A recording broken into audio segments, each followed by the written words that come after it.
Start हो गया है? है मैम। अच्छा, स्क्रीन शेयर।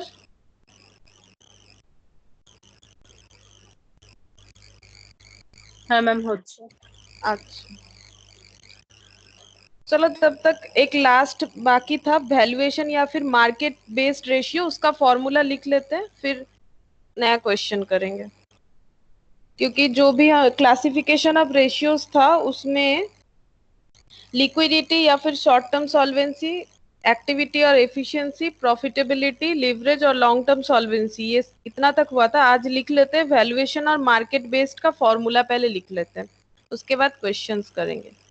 वैल्यूएशंस और मार्केट बेस्ड ratios.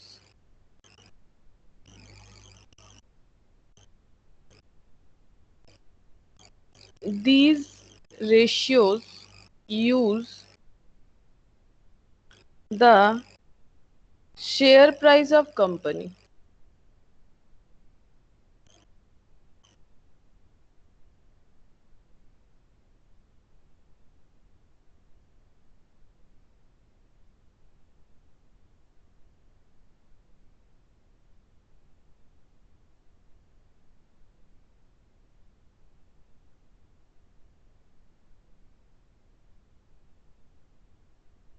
अच्छा देखो, वैल्यूएशन और मार्केट बेस्ड जो रेशियो है, ये रेशियो कंपनी का शेयर प्राइस जो होता है, इसको यूज करके हम लोगों को, मतलब फॉर्मूला जो है उसमें ये शेयर प्राइस यूज किया जाएगा। देखो, पहला फॉर्मूला है dividend yield ratio.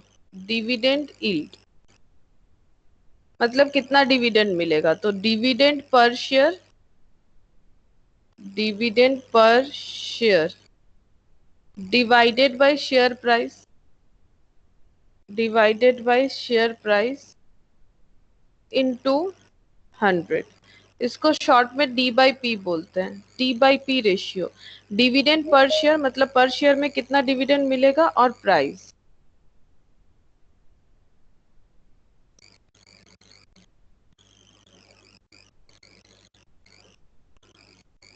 Good evening Jyoti. Good evening ma'am. अभी स्टार्ट किए, लिखो ये जो लिख रहे हैं। नेक्स्ट है earning yield.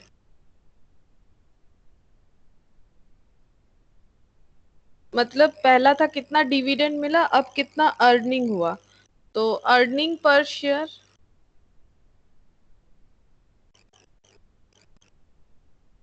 Divided by share price into 100। इसको हम लोग बोलते हैं ई बाई पी, शॉर्ट में ई बाई पी। फिर price earning ratio, price earning ratio, that is price is how many times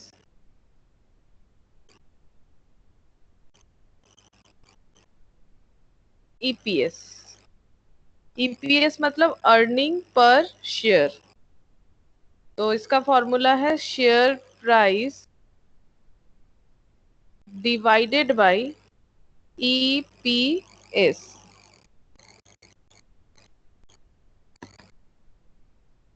divided by EPS।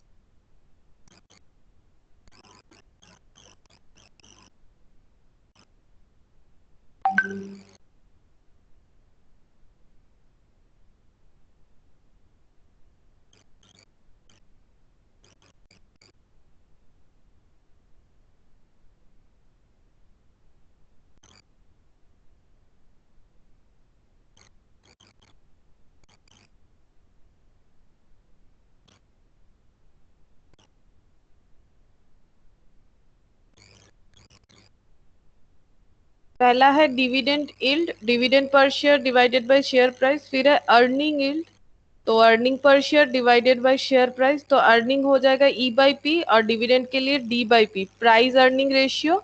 तो price earning ratio share price divided by EPS, earning per share.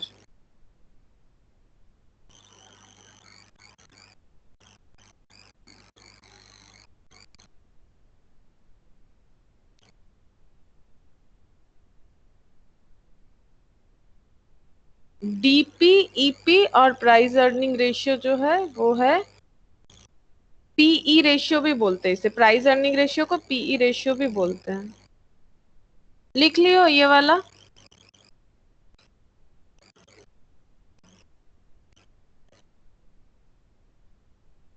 हाँ ma'am. अच्छा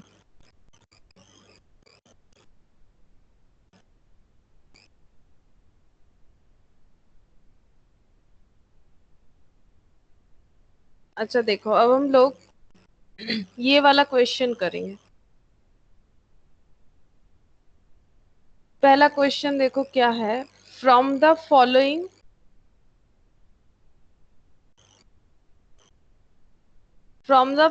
information, prepare a summarized balance sheet as at 31st March 2002। Working capital दिया हुआ है। Working capital का मतलब क्या होता है, current asset minus current liability. मतलब जो पैसा करेंट लाइबिलिटी पे करने के बाद हम लोग के पास रह जाएगा बिजनेस में काम करने के लिए, उसे हम लोग बोलते हैं वर्किंग कैपिटल।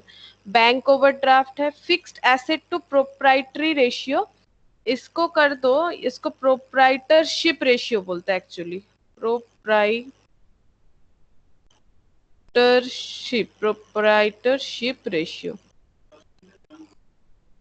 इसका फॉर्मूला हम बताते हैं, रुको। रोशनी तो জয়েন করেনি, আমি তো এক্ষুনি দেখলাম, এক্ষুনি জ্যোতি জয়েন করেছে, তো জ্যোতিকে জয়েন করালাম না, রশনিকে এখানে শো হচ্ছে না।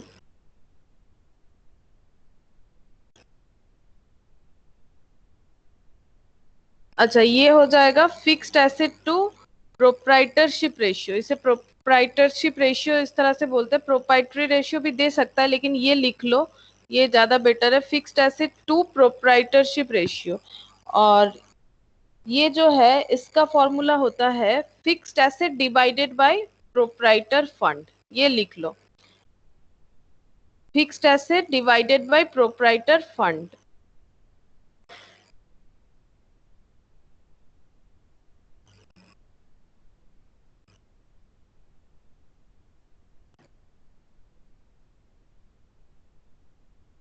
Fixed asset divided by proprietor fund, fixed asset to proprietorship ratio का मतलब ये होता है। फिर है रिजर्व सरप्लस है 1,60,000, करेंट रेशियो 2.5, लिक्विड रेशियो 1.5। बस इतना ही है क्वेश्चन। फिर इसके बाद नेक्स्ट क्वेश्चन है, तो हम लोग को क्या करना है, ये जो डेटा है इससे हम लोगों को बैलेंस शीट प्रिपेयर करना पड़ेगा। तो तुम लोग ट्राई करके देख सकते हो। ये जो डेटा है इसे कॉपी में लिख लो, ज्यादा टाइम नहीं लगेगा। Working capital 2,40,000, BOD 40,000, fixed asset to proprietorship ratio 0.75, reserve and surplus 1,60,000 और करेंट रेशियो 2.5, लिक्विड रेशियो 1.5।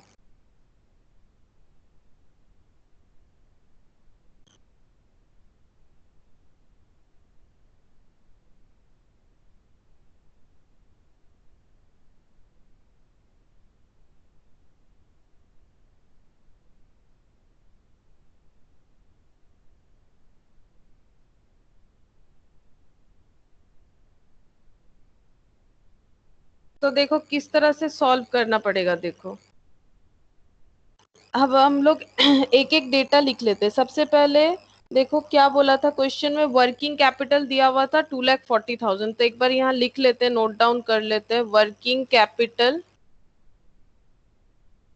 था 2,40,000। अच्छा उसके बाद है बैंक ओवरड्राफ्ट 40,000, बीओडी इसको भी नोट डाउन कर लेते हैं 40,000। फिर fixed asset to proprietorship ratio, जिसका फॉर्मूला मैंने बताया, fixed asset divided by proprietor fund, fixed asset divided by proprietor fund.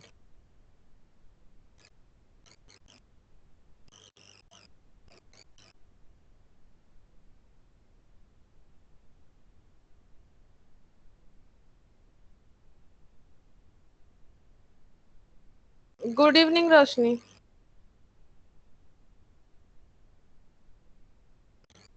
Good evening দিদি। কোয়েশ্চেন করছি আমরা, হ্যাঁ এই ডেটাগুলো যেগুলো আছে এটা দিয়েই কোয়েশ্চেনটা করছি। वर्किंग कैपिटल 2,40,000 है, बैंक ओवरड्राफ्ट 40,000 है, fixed asset to proprietorship ratio जो है इसका फॉर्मूला होता है fixed asset divided by proprietor fund, ये है 0.75। ये गिवन है क्वेश्चन में। হ্যালো দিদি, হ্যাঁ বলো। বলছি আমি স্ক্রিন দেখতে পাচ্ছি না। স্ক্রিন দেখতে পাচ্ছ না? না। अच्छा दाঁড়াओ। स्क्रीन सब बाकी सबको स्क्रीन शो हो रहा है ना? हाँ मैम। हाँ मैम। अच्छा দাঁড়াও এক মিনিট। এবারে স্ক্রিন শো হয়েছে কিন্তু লেখা দেখতে পাচ্ছি না। লেখা উপরে দেখো, ব্ল্যাক ইঙ্ক দিয়ে কিছু দেখা যাচ্ছে না, বেশি কিছু লিখিনি, ওপরে লিখেছি।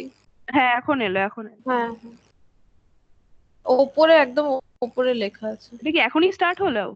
হ্যাঁ হ্যাঁ এক্ষুনি স্টার্ট। একটু আগে আমি জাস্ট ওই আগের একটা ফর্মুলা বাকি ছিল ওগুলো লিখিয়েছি, এটাই ফার্স্ট কোয়েশ্চেন করাচ্ছি। रिजर्व एंड सरप्लस देखो 1,60,000 दिया हुआ है और करेंट रेशियो 2.5 और लिक्विड रेशियो 1.5। अब इसे तुम लोग को बैलेंस शीट प्रिपेयर करना पड़ेगा। तो सबसे पहले देखो करेंट रेशियो मतलब हम लोग को पता है, करेंट रेशियो मतलब क्या होता है? करेंट रेशियो मतलब होता है करेंट एसेट डिवाइडेड बाय क्या हो जाता है? Current liability. अच्छा current ratio divide current ratio equal to current asset by current liability. अब देखो करेंट रेशियो कितना है, क्वेश्चन में गिवन है 2.5। करंट एसेट को अब हम शॉर्ट में सी ए डिवाइडेड बाय करंट लाइबिलिटी को सी एल लिखते हैं। अब क्रॉस मल्टीप्लीकेशन अगर करते हैं तो 2.5 करंट लाइबिलिटी इक्वल टू हो जाएगा करंट एसेट। अब वर्किंग कैपिटल मतलब अभी मैंने बताया था, देखो वर्किंग कैपिटल का मतलब क्या होता है? वर्किंग कैपिटल का मतलब होता है current asset minus current liability, मैंने अभी बताया था क्वेश्चन में। तो 2,40,000 करंट वर्किंग कैपिटल है, तो current asset minus current liability. तो हम लोग ऐसे लिख सकते हैं फिर इसे लेफ्ट हैंड साइड में, current asset minus current liability equal to 2,40,000। ठीक है, तो करंट एसेट इक्वल टू कितना हो जाएगा? 2,40,000 प्लस करंट लाइबिलिटी, ये हम लोग बोल सकते हैं। अब हम लोग यहाँ पर ये वैल्यू पुट करेंगे, ठीक है।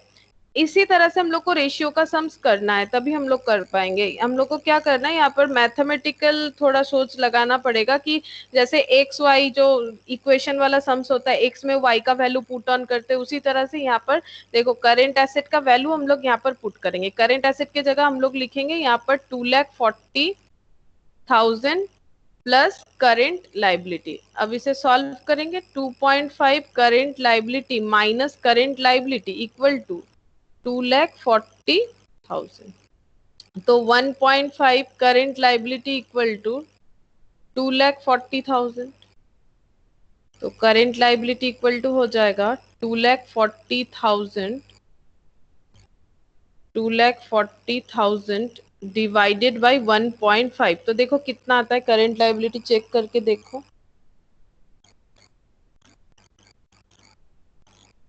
1,60,000। 1,60,000। तो करंट लाइबिलिटी आ जाएगा। हाँ बताओ मैम। बैलेंस शीट का टोटल क्या है? 11,20,000। हाँ बैलेंस शीट का टोटल है 11,20,000। अच्छा। अब देखो करंट लाइबिलिटी आ गया। अब हम लोग को क्या कैलकुलेट करना पड़ेगा? अब हम लोग करंट एसेट भी कैलकुलेट कर सकते हैं, या तो इसमें पुट कर दो या तो फिर इसमें पुट कर दो, इसमें भी कर सकते हैं। तो करंट एसेट कितना आ जाएगा? 2,40,000 प्लस कितना हो जाएगा? 1,60,000। तो हम यहीं पर दिखा दे रहे, तुम लोग इसके बाद करो। यहाँ पर हम दिखा देते इस तरह से, इसके बाद करना है। तो इस पेज में ये वाला कंप्लीट हो जाएगा करंट एसेट करंट लायबिलिटी। फिर नेक्स्ट पेज में जाते हैं 2,40,000 प्लस 1,60,000 तो कितना हो जाएगा, कितना होगा टोटल करने से?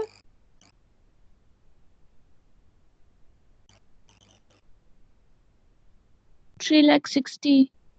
3,60,000। अच्छा 3,60,000। 3,60,000 हो रहा है या ज्यादा हो रहा है? 2,40,000 प्लस 1,60,000। 4,00,000।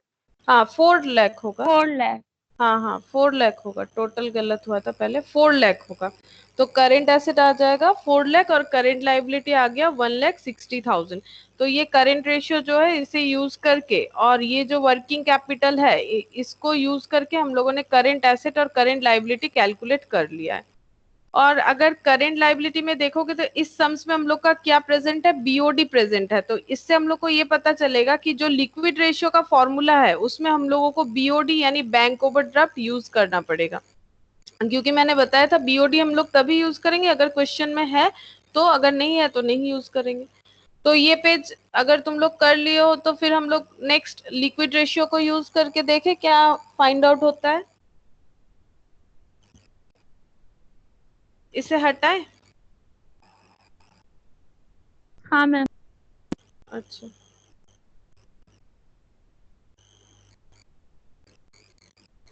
तो लिक्विड रेशियो देख लो कितना है 1.5। तो लिक्विड रेशियो लिखते हैं हम लोग। लिक्विड रेशियो का मतलब होता है, अच्छा लिक्विड रेशियो पहले 1.5 लिख लेते हैं। लिक्विड रेशियो का मतलब होता है करेंट एसेट माइनस स्टॉक या फिर inventory minus prepaid expense divided by current liability minus BOD यानी बैंक ओवरड्राफ्ट। तो करेंट एसेट अभी हम लोगों ने कैलकुलेट किया, करेंट एसेट कितना है हम लोगों का 4 लाख। स्टॉक नहीं पता हम लोगों को, प्रीपेड एक्सपेंस तो इस क्वेश्चन में कुछ नहीं बोला है। अब स्टॉक फिर क्यों ले रहे हैं, क्योंकि बिजनेस में स्टॉक होगा ही होगा, प्रीपेड एक्सपेंस तो ऑप्शनल है। तो प्रीपेड एक्सपेंस जो है इस फॉर्मूला में हम लोग यूज नहीं करेंगे क्योंकि इसका कोई भी हिंट्स है नहीं हम लोग के पास। करेंट लाइबिलिटी देखो, करेंट लाइबिलिटी है 1,60,000 और बैंक ओवरड्राफ्ट था 40,000। तो इसको अगर हम लोग सॉल्व करेंगे तो हम लोग को मिल जाएगा स्टॉक। तो ये है 4 lakh minus stock divided by 1,20,000 equal to 1.5। अब क्रॉस मल्टीप्लीकेशन कर लेते हैं तो 4 lakh minus stock equal to 1,20,000 into 1.5 कितना होता है देखो, 1,20,000 इंटू 1.5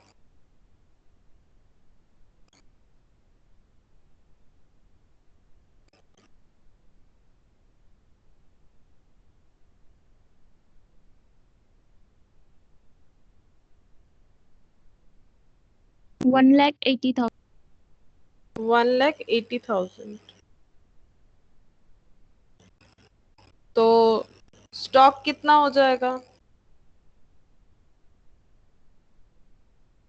यहाँ पर करते हैं स्टॉक इक्वल 2,80,000 माइनस होगा 2,22।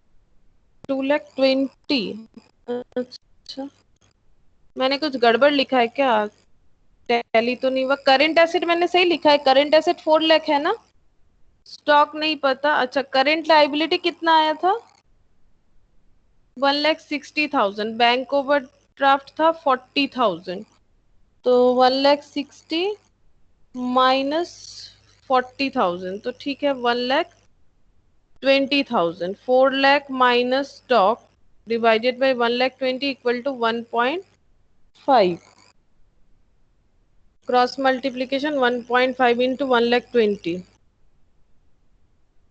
1,80,000 और ये हो गया 4 लाख माइनस स्टॉक। तो स्टॉक इक्वल टू हो जाएगा 1,80,000 बने 4 लाख माइनस 1,80,000 तो 2,20,000 हो गया। स्टॉक का वैल्यू 2,20,000 हो गया।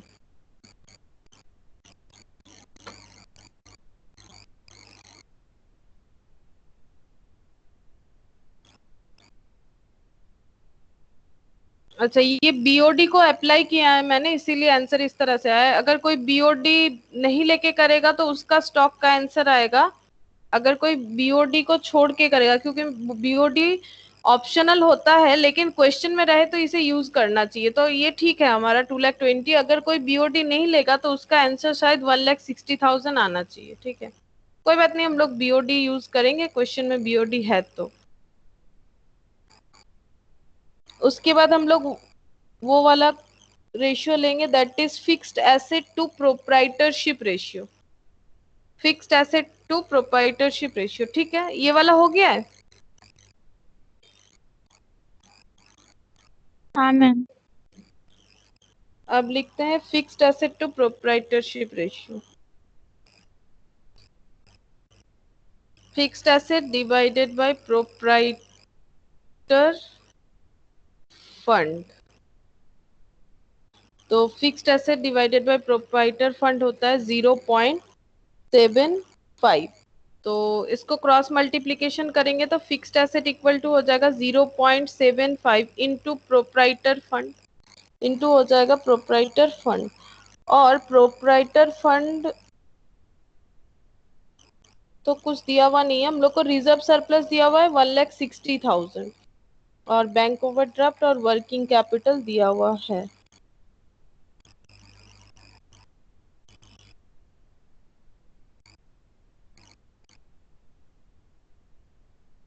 अच्छा, तो fixed asset equal to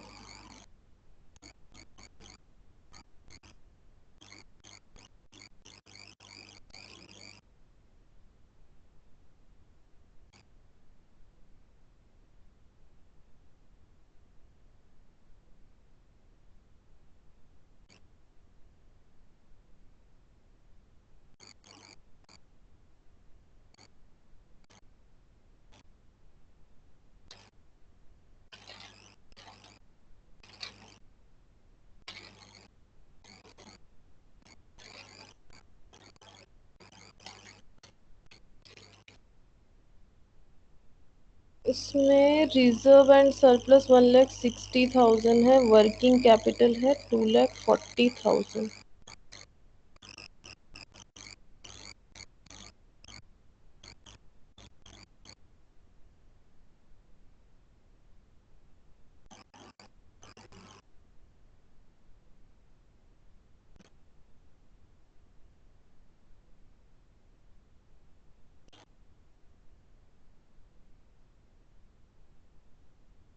wait एक मिनट,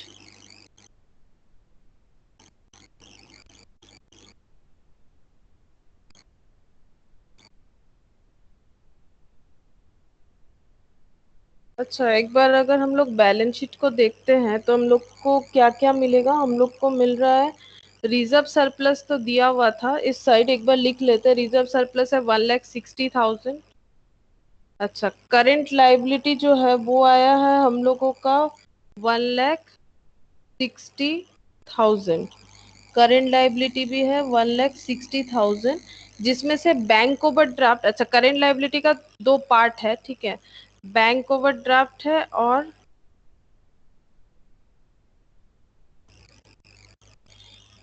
करेंट लाइबिलिटी का दो पार्ट है, एक है बीओडी, बीओडी है 40,000 और टोटल करेंट लाइबिलिटी है हम लोगों का 1,60,000। तो बाकी क्या बचेगा, बाकी हम लोग क्या बोलेंगे, ट्रेड पेबल बोलेंगे, क्योंकि बिजनेस में ट्रेड पेबल होता है। ट्रेड पेबल हो जाएगा 1,20,000।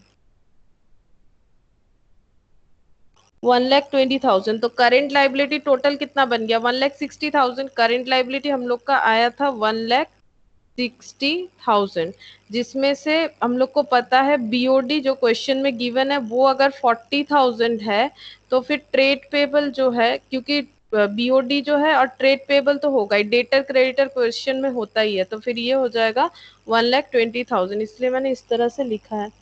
अच्छा, और बचा हमारा कैपिटल। कैपिटल होना चाहिए यहाँ पर अच्छा, और यहाँ पर आ जाएगा फिक्स्ड एसेट और करंट एसेट। करंट एसेट भी हम लोग का टोटल आ गया है। करंट एसेट हम लोग का है 4 लाख। करंट एसेट का टोटल है हम लोगों का 4 लाख।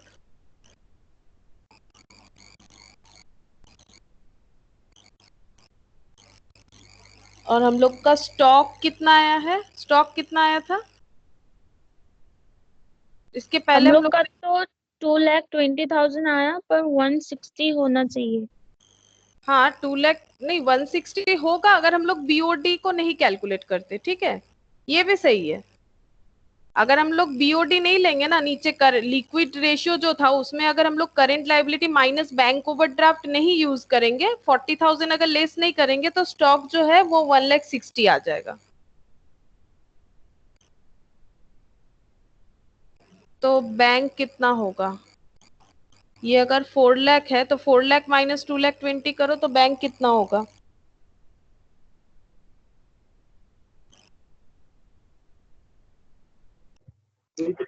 ম্যাম ডেটারও তো থাকবে কারেন্ট অ্যাসেটসে। হ্যাঁ, কিন্তু এখানে ডেটারের ইনফরমেশন নেই তো। ডেটারের কিছু বলেনি না, মানে ডেটার টার্নওভার রেশিও বা এরকম তো কিছু বলেনি, সেই জন্য ডেটার তো পাচ্ছি না। তাহলে কারেন্ট অ্যাসেট আমি বাকিটা আর কি বলবো, ব্যাংক কি বলবো, কারণ ডেটারের কোনো ইনফরমেশন নেই। তো স্টক লিখে দিতে পারি এটা, আর বাকিটা হচ্ছে আমি এমনি কারেন্ট অ্যাসেট বা ব্যাংক বলে দেখিয়ে দিতে পারি। 1,80,000 लिख देते हैं, इसे ये हो जाएगा बैंक 1,80,000। अच्छा, अब हम लोग को कैलकुलेट करना है जस्ट फिक्स्ड एसेट और कैपिटल कैलकुलेट करना है। ठीक है,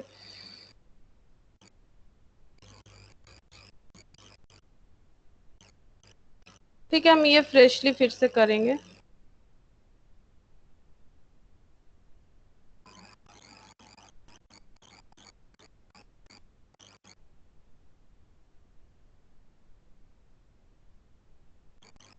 अच्छा, इसका मतलब है कि प्रोप्राइटर फंड जितना है, फिक्स्ड एसेट जो है वो प्रोप्राइटर फंड का 0.75% है। फिक्स्ड एसेट जो है वो प्रोप्राइटर फंड का 0.75% है। तो बाकी कितना बचा? अगर 0.75 हो गया, मतलब परसेंटेज नहीं देंगे, अगर पॉइंट में है तो परसेंटेज देने का तो जरूरत नहीं है।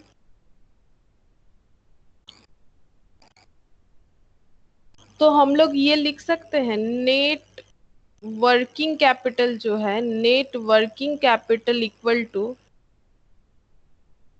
0.25 इंटू प्रोप्राइटर फंड। अगर प्रोप्राइटर फंड जो है, फिक्स्ड एसेट जो है प्रोप्राइटर फंड का 75%, 0.75 मतलब 75% है, तो वर्किंग कैपिटल मतलब जो current asset minus current liability है, जो करेंट एसेट मतलब नेट करेंट एसेट जो है वो हो जाएगा प्रोप्राइटर फंड का 25%। अगर फिक्स्ड एसेट 75 है, क्योंकि टोटल तो 100% होता है, तो अगर फिक्स्ड एसेट 75% है तो फिर current asset, net current asset हो जाएगा 25%। तो इसको हम लोग लिख सकते हैं 0.25 इंटू प्रोप्राइटर फंड।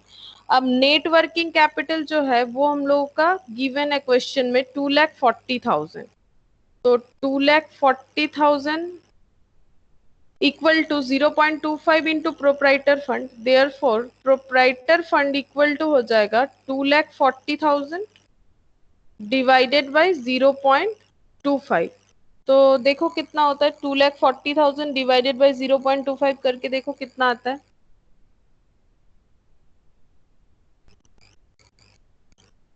9,60,000। 9,60,000। तो प्रोप्राइटर फंड अगर 9,60,000 आ गया तो फिक्स्ड एसेट कितना आ जाएगा, इसमें इनटू कर दो। फिक्स्ड एसेट जो है, फिक्स्ड एसेट इक्वल टू क्या है, 0.75 इंटू प्रोप्राइटर फंड। तो फिक्स्ड एसेट इक्वल टू हो जाएगा 0.75 इंटू 9,60,000। और बताओ कितना हो रहा है? 7,20,000। 7,20,000। तो फिक्स्ड एसेट इक्वल टू हो जाएगा 9,60,000 इंटू 0.75, तो 7,20,000 हो जाएगा फिक्स्ड एसेट। तो फिक्स्ड एसेट आ गया 7,20,000। अब हम लोग का फिक्स्ड एसेट तो मिल गया जो बैलेंस शीट मैंने बताया था, और कैपिटल निकालना है। तो कैपिटल क्या हो जाएगा? कैपिटल इक्वल टू हो जाएगा प्रोप्राइटर फंड मतलब, जिसमें प्रोप्राइटर फंड मतलब equity share capital plus reserve surplus जब पूरा इंक्लूडेड रहता है, तो प्रोप्राइटर फंड से जब हम लोग रिजर्व सरप्लस हटा देंगे तो सिर्फ कैपिटल मिलेगा, मतलब रिजर्व सरप्लस को छोड़ के। तो प्रोप्राइटर फंड है 9,60,000 और रिजर्व एंड सरप्लस था 1,60,000। तो proprietor fund minus reserve and surplus, तो कैपिटल कितना आ रहा है देखो माइनस करके,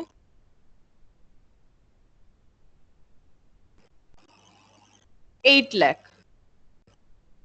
कैपिटल कितना आ गया, 8 लाख आ गया। कैपिटल आएगा 8 लाख। तो देखो यहाँ पर जो है fixed asset by proprietor fund दिया हुआ है 0.75। इसका मतलब होता है ओवरऑल प्रोप्राइटर फंड जो है उसमें फिक्स्ड एसेट का पोर्शन कितना है 0.75, मतलब 75 अगर फिक्स्ड एसेट है तो 100 प्रोप्राइटर फंड है, तो 25 करंट एसेट है, नेट करंट एसेट। और नेट करंट एसेट मतलब क्या, current asset minus current liability, that is net working capital. तो 2,40,000 equal to 0.25 into proprietor fund. तो यहाँ से प्रोप्राइटर फंड का जो मतलब वैल्यू है वो निकल के आ गया, वर्किंग कैपिटल डिवाइडेड बाय 0.25 करने पे प्रोप्राइटर फंड 9,60,000। और प्रोप्राइटर फंड का मतलब होता है equity share capital plus reserve and surplus, क्योंकि इक्विटी तो प्रोप्राइटर का होता है। और मैंने पहले ही बताया था इक्विटी शेयर कैपिटल कभी भी अलग नहीं लिखा जाता है, वो इंक्लूड करता है हमेशा रिजर्व एंड सरप्लस को। तो प्रोप्राइटर फंड से अगर हम लोग रिजर्व सरप्लस हटा देंगे तो सिर्फ इक्विटी शेयर कैपिटल निकल के आ जाएगा। इसे चाहे तो हम लोग इक्विटी शेयर कैपिटल लिख सकते हैं। तो इक्विटी शेयर कैपिटल हम लोग का आ जाएगा 8 लाख। अब इसके आगे जो मैंने वो बीओडी वाला बताया था वो हम फिर से बता देते हैं। अगर बीओडी नहीं लेने से आंसर किस तरह से दूसरा आ रहा है वो हम बता देते हैं, अगर हम लोग बीओडी नहीं यूज करते, क्योंकि रेशियो में बहुत सारा फॉर्मूला यूज किया जाता है, उसमें कोई प्रॉब्लम नहीं है। हम बीओडी वाला फिर से बता देते हैं।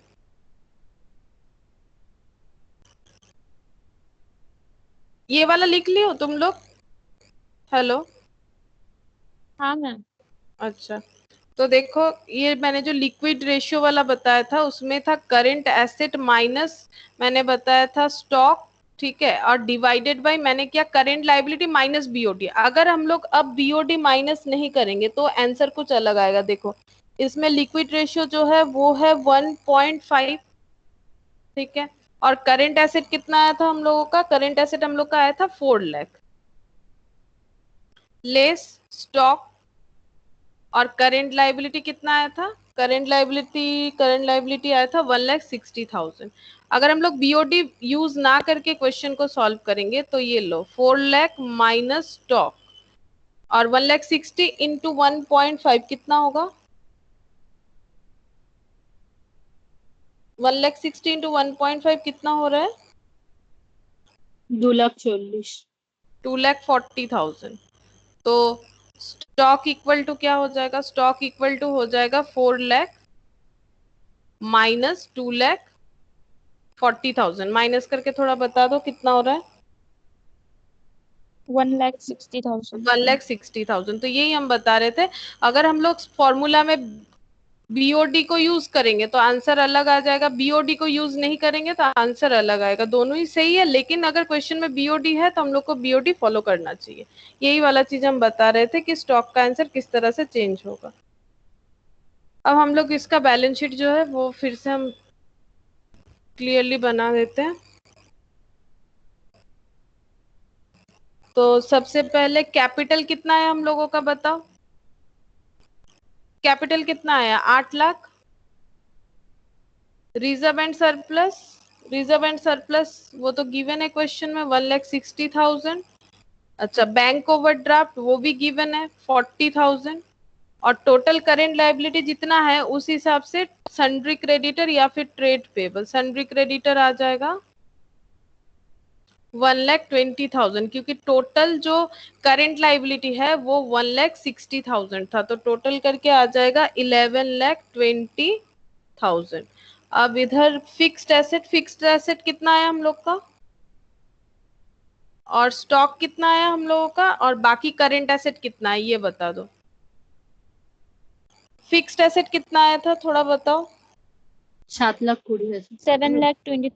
7,20,000। अच्छा स्टॉक हम लोग का कितना आया था जो बीओडी लेके हम लोगों ने सॉल्व किया है उसी को लिख देते हैं 2 लाख 2,20,000। 2,20,000 आया था। तो बाकी करंट एसेट कितना होगा? टोटल करंट एसेट हम लोगों का था, टोटल करंट एसेट था 4 लाख, तो 1,80,000। 1,80,000, तो 1,80,000। अब दोनों साइड टोटल देखो 11,20,000 होता है कि नहीं?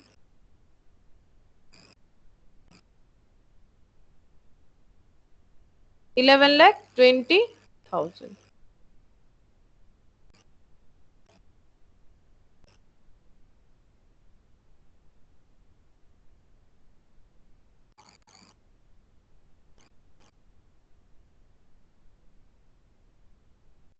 হ্যালো দিদি, হ্যাঁ, বলছি এটা কত নাম্বার অঙ্কটা করালে?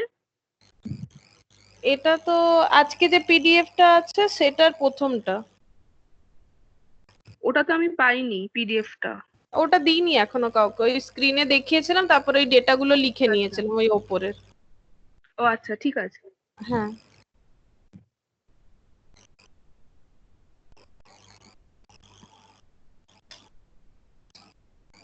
हो गया ये वाला। Yes ma'am. अच्छा,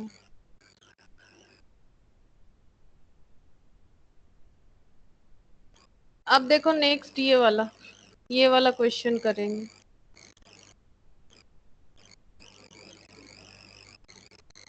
With the help of the following information, complete the balance sheet of MNOP Limited. Equity share capital दिया हुआ है 1 lakh. The relevant ratios of the companies are as follows. Current debt to total debt. Current debt to मतलब divide होता है total debt. Current debt और total debt का ratio है 0.40, मतलब total debt मतलब current plus long term दोनों मिला के। तो total debt अगर 100% होता है तो उसमें current debt 40% होता है। इसका मतलब ये है total debt to owners equity, मतलब इक्विटी जो होता है, पैसा जो होता है, वो दो तरह का होता है, एक ओन फंड, एक लोन फंड। मतलब एक ओनर का जो ओनर्स इक्विटी और एक होता है लोन लिया हुआ। तो total debt to owners equity मतलब टीडी, टोटल डेट, पूरे डेट और ओनर्स इक्विटी इक्वल टू है 0.60, मतलब 60% टोटल डेप्ट और ओनर्स इक्विटी का है। मतलब ओनर्स इक्विटी अगर 100% है तो उसमें डेप्ट वाला है 60%। उसके बाद fixed asset to owners equity, owners equity जितना परसेंट है, मतलब 100% अगर है तो उसमें फिक्स्ड एसेट है, खरीदा गया है 60%। टोटल एसेट टर्नओवर बताया है 2 टाइम्स और इन्वेंट्री टर्नओवर बताया है 8 टाइम्स। हम लोग को करना क्या, हम लोग को बैलेंस शीट प्रिपेयर करना है एमएनओपी लिमिटेड का।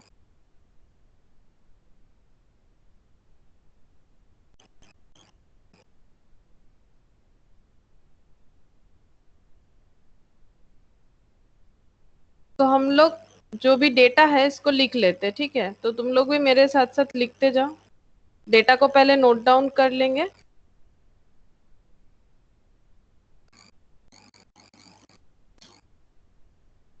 Equity share capital 1 lakh,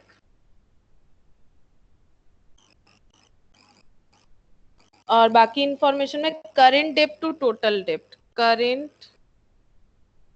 dept to total dept, current dept divided by total डेप्ट दिया हुआ है 0.40। उसके बाद है total dept to owners equity, total dept to owners equity,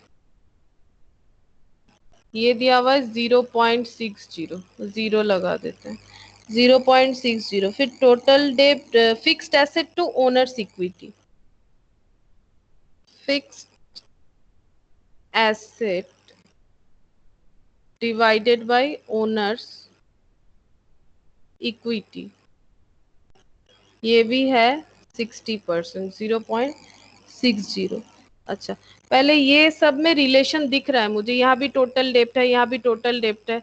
तो देखते हैं क्या क्या रिलेशन बिल्डअप होता है। पहले क्रॉस मल्टीप्लीकेशन कर लेते हैं। तो 0.40 इंटू टोटल डेप्ट को हम टीडी लिख देते हैं और करेंट डेप्ट को सीडी लिख देते हैं।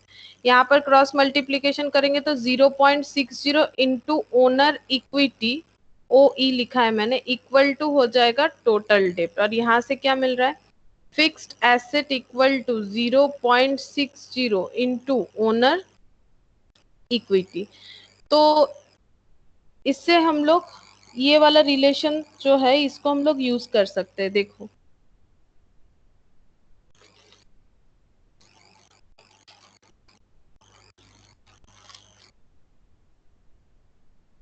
Fixed asset 60,000। Fixed asset 60,000। अब इक्विटी तो दिया हुआ है 1 लाख, तो हम लोग ओनर इक्विटी को जहां जहां यूज कर सकते हैं यहाँ पर लिख सकते हैं डायरेक्ट। तो यहाँ पर टोटल डेप्ट सबसे पहले निकल के आ जाएगा 0.60 इंटू ओनर्स इक्विटी कितना है, ओनर्स इक्विटी है 1 लाख, तो 1 लाख का 6.60 करोगे तो कितना आ जाएगा 60,000 आ जाएगा। तो टोटल डेप्ट कितना हो गया 60,000। अब फिक्स्ड एसेट भी इसी तरह से कैलकुलेट कर लेंगे, यहाँ पर फिर कॉमा देके लिख देते हैं fixed asset equal to 0.60, owner equity कितना है 1 लाख, तो फिर से ये भी आ जाएगा 60,000, फिक्स्ड एसेट भी आ गया 60,000। अब ये टोटल डेप्ट हम लोग को पता है, यहाँ से कैलकुलेट होके आया 60,000, तो करेंट डेप्ट कितना हो जाएगा, करेंट डेप्ट हो जाएगा 0.40 इंटू 60,000 टोटल डेप्ट जो है। तो इसका कितना होता है देखो, तो करेंट डेप्ट कितना आ रहा है 20, हाँ 24,000। तो हम लोग को 3 डेटा मिल गया, एक फिक्स्ड एसेट मिल गया, एक करेंट डेप्ट मिल गया, एक टोटल डेप्ट मिल गया। तो टोटल डेप्ट अगर 60,000 है और करेंट डेप्ट अगर 24,000 है तो लॉन्ग टर्म भी मिल जाएगा। टोटल डेप्ट का मतलब ये होता है, डेप्ट दो तरह का हो सकता है, एक लॉन्ग टर्म डेप्ट और एक होता है शॉर्ट टर्म, शॉर्ट टर्म को करेंट डेप्ट बोलते हैं। तो टोटल डेप्ट हम लोग को पता है 60,000, लॉन्ग टर्म डेप्ट ढूंढना है, करेंट डेप्ट हम लोग को पता है 24,000, तो लॉन्ग टर्म डेप्ट कितना हो जाएगा, लॉन्ग टर्म डेप्ट 60,000 माइनस 24,000, इसको इसके नीचे लिख लो तो लॉन्ग टर्म डेप्ट मिल जाएगा। लॉन्ग टर्म डेप्ट हो जाएगा माइनस करके देखो कितना आता है 36,000 आएगा। तो इस तरह से हम लोग लॉन्ग टर्म डेप्ट भी निकाल लेंगे। तो पहले ये लिख लो, फिर हम फ्रेशली दिखा देते किस तरह से लॉन्ग टर्म डेप्ट कैलकुलेट करना है, अगर यहाँ पर नहीं समझ में आ रहा है तो। इसको हटाए, लॉन्ग टर्म डेप्ट कैलकुलेट करके दिखाए। Yes ma'am. अच्छा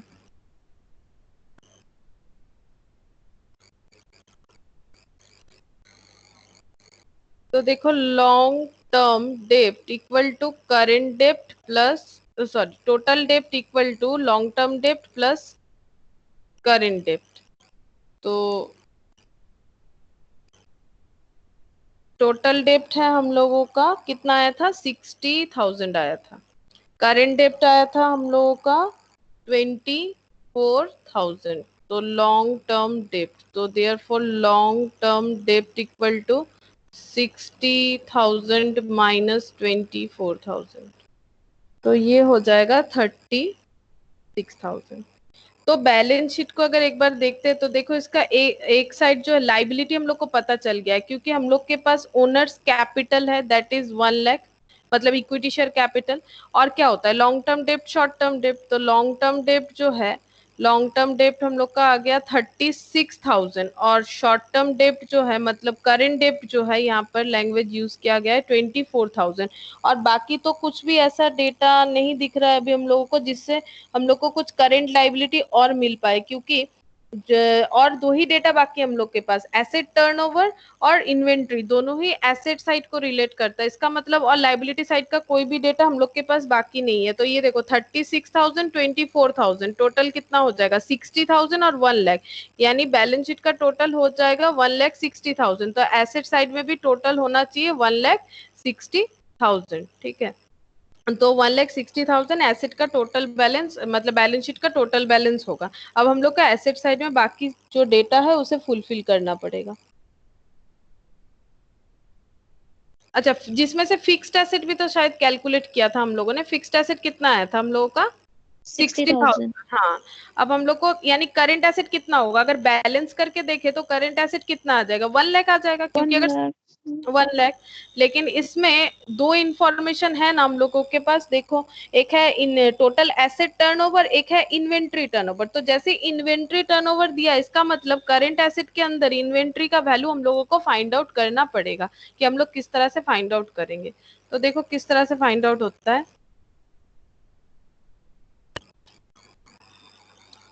यहाँ पर दिया है total asset turnover equal to 2 times. अब टर्नओवर फॉर्मूला मैंने क्या बताया था, टर्नओवर मतलब होता है सेल्स डिवाइडेड बाय हो जाएगा एवरेज टोटल एसेट, ठीक है। और inventory turnover, inventory turnover ratio, inventory turnover ratio जो कि है 8 टाइम्स। तो 8 टाइम्स है इन्वेंट्री टर्नओवर रेशियो, मतलब होता है COGS divided by average inventory.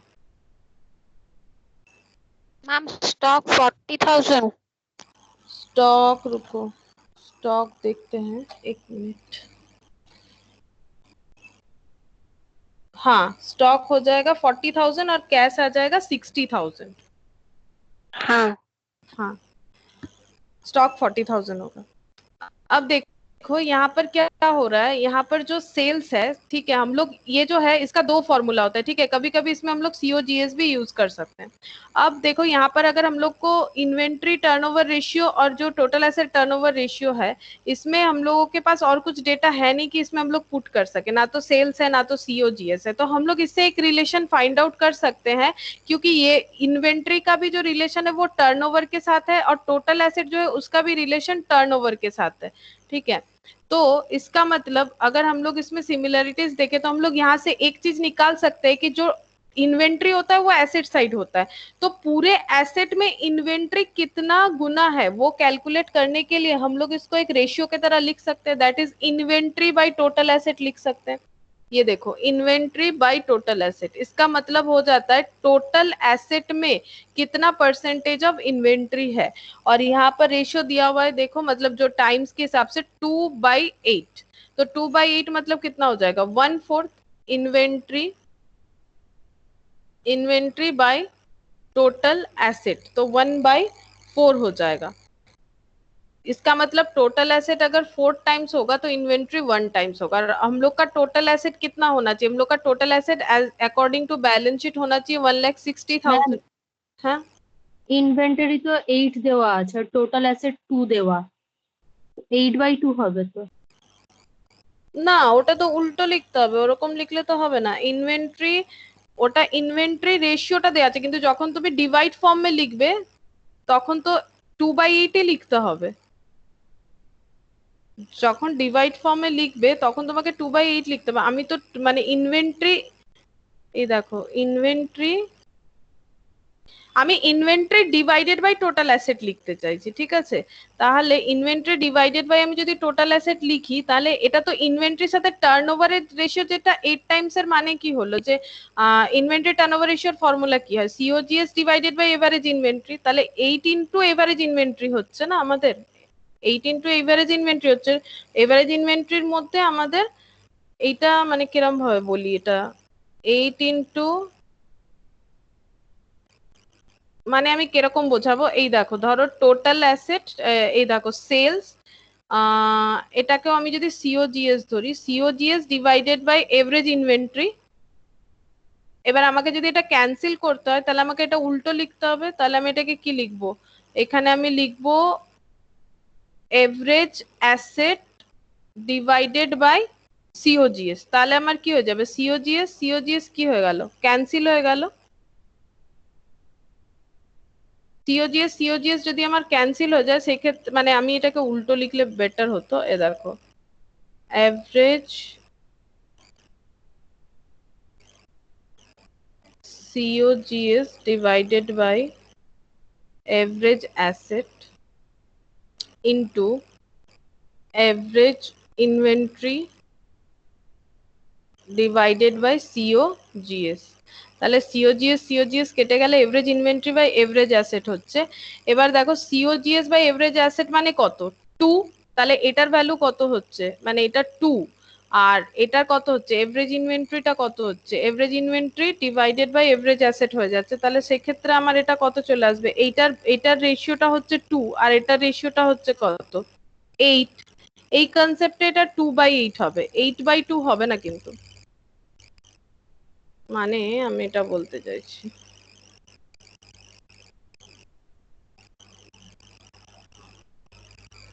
रुको हम फिर से बता देते हैं।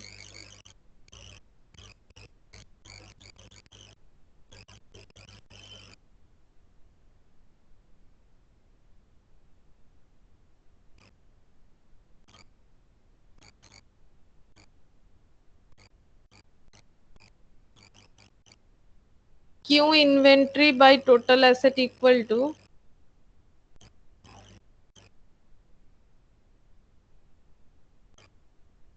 टू बाई 8 होगा। देखो एसेट टर्नओवर इक्वल टू होता है सेल्स, या फिर यहाँ पर फॉर्मूला बेस्ड के लिए हम सीओजीएस ही ले लेते हैं ताकि सिमिलरली वो कैंसिल हो जाए। COGS divided by average asset, और इसका वैल्यू है 2 टाइम्स, इसका वैल्यू है 2 टाइम्स। और inventory turnover COGS divided by average inventory. तो अगर हम इसे, ये है 8, अगर मुझे डिवाइड फॉर्म में लिखना है, ऊपर इन्वेंट्री बाय टोटल एसेट करना है, तो मुझे क्या करना पड़ेगा, पहले ये फॉर्मूला लिखना पड़ेगा। हम ऐसे लिख सकते हैं, average COGS divided by average inventory whole divided by COGS divided by average asset. तो यहाँ पर COGS divided by average inventory हो जाएगा 8 और ये हो गया 2। अब अगर इसे कैंसिल करते हैं तो COGS by average inventory into average asset divided bye क्या हो जाएगा, COGS। तो COGS कैंसिल, एवरेज भी कैंसिल, लेकिन क्या आ गया, 8/2 का मतलब क्या हो गया, एसेट बाय इन्वेंट्री, लेकिन मैंने लिखा है इन्वेंट्री बाय एसेट, तो मुझे लिखना पड़ेगा 2/8। इस कंसेप्ट से ये 2/8 हो रहा है। अगर 8/2 लिखेंगे तो लिखना पड़ेगा एसेट डिवाइडेड बाय इन्वेंट्री। इस कंसेप्ट में मैंने इसको 2/8 किया है, इन दोनों में रिलेशन बिल्डअप किया। एसेट टर्नओवर मतलब COGS by average inventory, normally asset मतलब सेल्स होता है, ठीक है, लेकिन यहाँ कैंसिल करने के लिए यहाँ पर एक और फॉर्मूला भी होता है एसेट टर्नओवर का, रेशियो का बहुत सारा फॉर्मूला है। तो हम लोग जहाँ जिस क्वेश्चन में अलग कोई फॉर्मूला होगा वो हम लोग सीखेंगे। और ये नॉर्मली मैंने बताया था एसेट टर्नओवर सेल्स ही होता है, लेकिन यहाँ पर सेल्स लिखेंगे तो ये कैंसिल आउट नहीं हो सकता है, इसीलिए यहाँ पर कभी कभी और बोल के और एक फॉर्मूला भी है कि sales divided by average asset भी यूज करेंगे अकॉर्डिंग टू आवर क्वेश्चन। तो यहाँ पर हम लोग सेल्स के जगह क्या यूज करेंगे, COGS बाय एवरेज एसेट। अब इन्वेंट्री टर्नओवर मतलब COGS बाय एवरेज इन्वेंट्री। अब देखो मैंने डिवाइड फॉर्म में लिखा है, मैंने लिखा है COGS by average inventory divided by COGS by average asset. तो इन्वेंट्री का 8 जो है मैंने वही लिखा है, और जो average COGS by average asset है उसका 2 है, मैंने 2 लिखा है। अब जब इसे हम लोग सॉल्व कर रहे हैं तो COGS by average inventory into average asset by COGS, तो दोनों क्या हो गया, कैंसिल, बचा क्या, एसेट बाय इन्वेंट्री। तो एसेट बाय इन्वेंट्री हो गया 8/2, और मैंने यहाँ पर यूज किया इन्वेंट्री बाय एसेट, तो इसलिए मैंने लिखा है 2/8। अब क्लियर हुआ है? हाँ मैम। इसीलिए मैंने इसको लिखा है 2/8, तो 1/4 हो गया। इसका मतलब ये है कि टोटल एसेट का 1/4 जो है वो इन्वेंट्री है, और टोटल एसेट कितना हुआ था, 1,60,000 हम लोगों ने कैलकुलेट किया था, क्योंकि टोटल लाइबिलिटी 1,60,000 था, तो total liability equal to total asset, तो 1,60,000 का 1/4 कितना होता है, 40,000। तो 40,000 हो जाएगा हम लोगों का इन्वेंट्री, 40,000 हो जाएगा हम लोग का इन्वेंट्री। तो बाकी हम लोग कैश बोल सकते हैं, तो कैश कितना हो जाएगा 40,000, और हम लोग को देखना पड़ेगा करेंट एसेट कितना हो रहा है। टोटल एसेट में फिक्स्ड एसेट था 60,000, तो 1 लाख में से अगर 40,000 हम लोग का इन्वेंट्री आ रहा है तो फिर कैश कितना आ जाएगा, माइनस कर दो, 60,000 होगा। ये समझ में आ गया है तो फिर हम लोग आगे बढ़ के उसे लिख लेंगे, बैलेंस शीट लिखेंगे, बस कंप्लीट हो जाएगा ये वाला। क्योंकि ये देखो इन्वेंट्री यहाँ से, ये मैंने बता दिया क्यों हम लोग को उल्टा लिखना है, ठीक है, इस कंसेप्ट से हम लोग को उल्टा लिखना है, रिलेशन बिल्डअप करके 2/8 लिखना है। अब इन्वेंट्री जो है ये दिखाने का जरूरत नहीं है, बस ये अंडरस्टैंड कर लोगे तो समझ जाओगे कि 8/2 के जगह 2/8 क्यों हो रहा है। और यहाँ पर हम लोग इसके बाद कौन सा स्टेप करेंगे, ये टोटल एसेट हम लोग यहाँ पर लिखेंगे, total asset equal to 1,60,000, therefore inventory equal to 1,60,000 into 1/4 equal to 40,000 and cash equal to हम लोग माइनस कर देंगे 1 लाख माइनस 40,000। कैश हम लोग बैलेंस शीट में भी शो कर सकते हैं। तो हम बैलेंस शीट को ड्रॉ करें, ये हो गया है। हाँ मैम। अच्छा,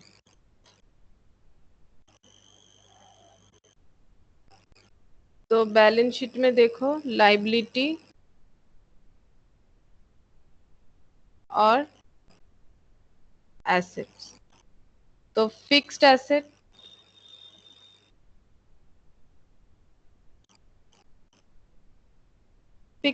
कितना आया हम लोगों का, 60,000। अच्छा, करेंट एसेट के अंदर दो चीज मिला हमें, एक स्टॉक और एक कैश। तो स्टॉक आ गया हम लोगों का 40,000, स्टॉक हम लोगों ने कैलकुलेट कर लिया है, वो है 40,000, और कैश इसका मतलब हो जाएगा 60,000, क्योंकि ये 1,60,000 है, वो पहले से ही हम लोगों को पता है, तो ये 1,60,000 हो जाएगा। और यहाँ पर जो लाइबिलिटी है उसमें हम लोग का था लॉन्ग टर्म डेप्ट था, लॉन्ग टर्म डेप्ट, और एक था करेंट डेप्ट, और कुछ इंफॉर्मेशन इक्विटी शेयर कैपिटल का था, इक्विटी शेयर कैपिटल 1 लाख था। और लॉन्ग टर्म डेप्ट जो है वो हम लोगों का आया था, टोटल डेप्ट हम लोग का 60,000 आया था, टोटल डेप्ट था 60,000। लॉन्ग टर्म शॉर्ट टर्म बता दो कितना था, 24 या फिर 36 ऐसा कुछ था। LTD 36 और करंट डेब्ट 24। अच्छा, करंट डेप्ट 24,000, तो टोटल हो गया 1,60,000।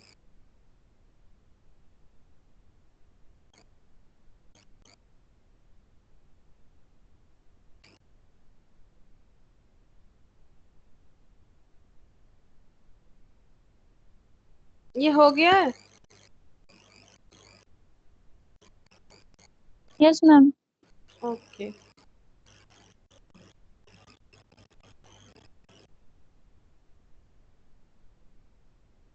अब नेक्स्ट क्वेश्चन देखो, ये वाला,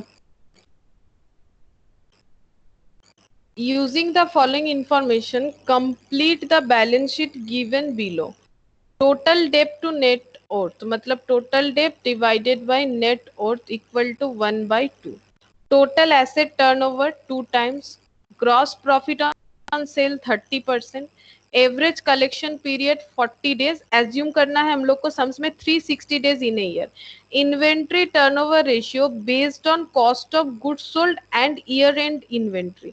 तो इन्वेंट्री टर्नओवर रेशियो में देखो यहाँ बोल दिया ना, COGS हम लोग को यूज करना है, क्योंकि लास्ट दिन मैंने बताया था रॉ मटेरियल कंज्यूम्ड भी यूज किया जाता है, फिनिश गुड्स रेशियो जो था।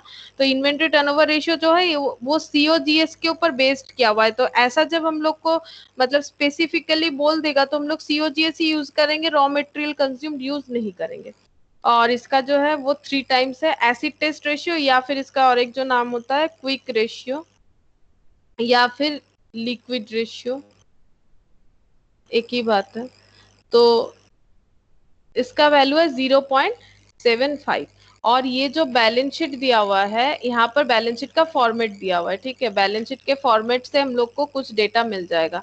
जो पहला डेटा जो मिल रहा है, इक्विटी शेयर कैपिटल यहाँ पर गिवन है 4 लाख, ठीक है, और रिजर्व एंड सरप्लस गिवन है 6 लाख। ये हम बाकी डेटा जो है वो हम लोगों को कैलकुलेट करना है, ये नहीं है, ये आंसर का पार्ट हो गया।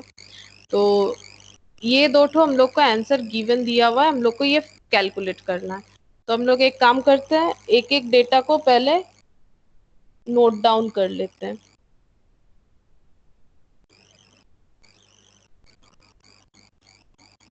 Total debt to net worth, total debt divided by net worth 1/2, total asset turnover 2 times, total asset turnover है 2 times, gross profit 30%, GP 30%, average collection period 40 days, average collection period 30 days, और हम लोग को 360 assume करना है। Inventory turnover ratio 3 times, inventory turnover ratio, inventory turn over ratio 3 times. अच्छा, acid test ratio 0.75, acid test ratio 0.75। इसके अलावा information है equity share capital 4 lakh, reserve and surplus 6 lakh, equity share capital 4 lakh, reserve and surplus 6 lakh.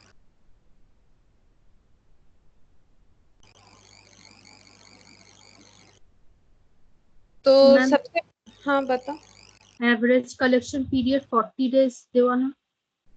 Average collection period 40, हाँ average collection period 40 days है, sorry 40 days है। अच्छा, अब देखो हम लोग सबसे पहले ये इन्फॉर्मेशन था तो इससे कुछ कर पाते कि नहीं देखते हैं। Total date by net worth दिया हुआ है, और नेट वर्थ मतलब होता है प्रोप्राइटर फंड। तो प्रोप्राइटर फंड कितना है, इक्विटी शेयर कैपिटल और रिजर्व सरप्लस तो दिया हुआ ही है।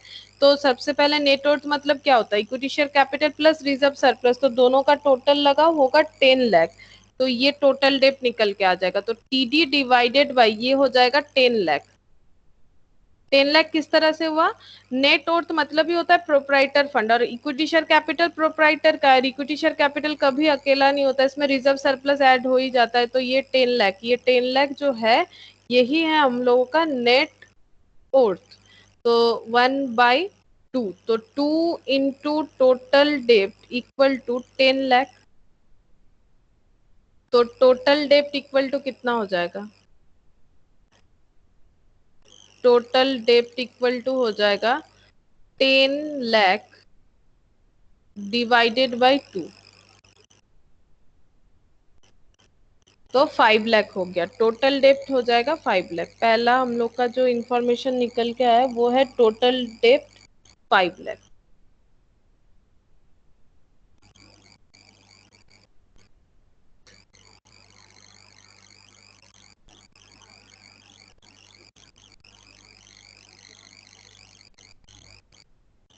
तो एक बार तुम लोग अगर क्वेश्चन को देखोगे तो देखो हम लोग का एक तरफ का पूरा डेटा कैलकुलेट हो चुका है। ये देखो इक्विटी शेयर कैपिटल, देखो ये जो मतलब हम लोग का जो फॉर्मेट दिया है इसी में जस्ट हम लोग को पुट करना है। तो ये देखो क्या किया है कि equity share capital 4 lakh given था, रिजर्व सरप्लस 6 लाख। तो टोटल डेप्ट मतलब करेंट लाइबिलिटी, ये गलती से यहाँ पर है, ये होगा नहीं, ये डेटर और कैश ये तो एसेट साइड होता है, ये एसेट साइड लिख दिया है। तो ये कितना आ गया हम लोगों का 5 लाख। तो ये हम लोगों का 5 लाख यहाँ पर हो गया। तो हम लोग ये बोल सकते हैं बैलेंस शीट का टोटल कितना हो जाएगा, 6 + 4 + 5 कितना हो जाएगा 15 लाख। तो बैलेंस शीट का टोटल हो जाएगा 15 लाख, और टोटल एसेट भी कितना होना चाहिए 15 लाख होना चाहिए। अब हम लोग को क्या क्या फाइंड आउट करना पड़ेगा, यहाँ पर बाकी जो डेटा है जैसे inventory, debtor, cash, current asset, fixed asset, ये सब हम लोग को कैलकुलेट करना पड़ेगा। लेकिन बैलेंस शीट का टोटल 15 लाख होगा, वो लाइबिलिटी साइड कंप्लीट हो चुका है कि बैलेंस शीट का टोटल 15 लाख होगा। तो balance sheet as on 31 March 2007, liability में equity share capital 4 lakh, reserve surplus 6 lakh, total डेप्ट में ये।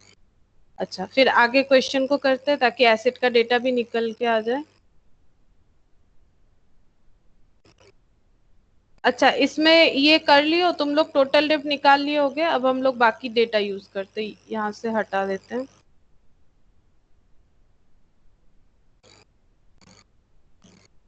अच्छा, अब देखो क्या क्या इंफॉर्मेशन है हम लोग के पास है। एसेट टर्नओवर है। एसेट टर्नओवर का मतलब क्या होता है? एसेट टर्नओवर का मतलब होता है sales divided by total asset. Sales divided by total asset. यहाँ पर सेल यूज करेंगे क्योंकि यहाँ पर जीपी दिया हुआ है, ठीक है। Sales divided by total asset equal to 2, इसका जो है ये कर रही है, नीचे जगह नहीं है। तो सेल्स डिवाइडेड बाय हो गया टोटल एसेट।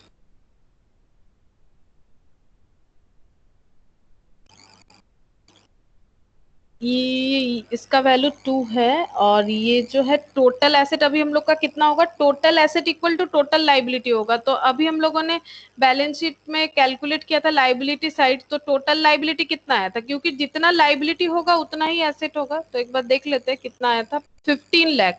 तो इतना ही एसेट होगा, ये देखो इधर लिख लिया है हम लोगों ने। तो फिर 15 लाख को वहां पर फॉर्मूला में लिखेंगे। टोटल एसेट हो जाएगा 15 लाख। तो सेल्स इक्वल टू हो जाएगा 15 लाख इंटू 2। तो 15 लाख इंटू 2 कितना हो जाएगा? 30 लाख हो जाएगा। और क्योंकि जीपी 30% दिया हुआ है, जीपी मतलब प्रॉफिट ऑन सेल, तो हम लोग सीओजीएस निकाल सकते हैं। अब सीओजीएस क्यों निकाल रहे हैं? ये इन्वेंट्री दे के रखा है ना, जो डिपेंड ऑन सीओजीएस बोल भी दिया है क्वेश्चन में। तो हम लोग एक काम करते हैं, यहाँ से सीओजीएस निकाल लेते हैं। सीओजीएस का मतलब हो जाएगा सेल्स, यहाँ लिख देते हैं सेल्स माइनस जीपी। तो सेल्स कितना है? 30 लाख। और जीपी कितना है? जीपी मतलब ग्रॉस प्रॉफिट ऑन सेल, तो सेल है 30 लाख। अब इसके ऊपर जीपी लगाओ, जीपी है 30%, तो 30 लाख के ऊपर 30% देखो कितना होता है। यहाँ हम 9 लाख 9 लाख। तो 30 लाख माइनस 9 लाख कितना हो जाएगा? 27 20। 21 लाख। हाँ, 21 लाख हो जाएगा। तो सीओजीएस हो जाएगा 21 लाख। अब जैसे सीओजीएस मिल गया, इसे हम लोग यूज कर सकते हैं इन्वेंट्री टर्नओवर रेशियो में। जैसे सीओजीएस मिल जाएगा, क्योंकि ये इन्वेंट्री टर्नओवर रेशियो के साथ रिलेटेड है, तो हम लोग इसमें इसको यूज करेंगे।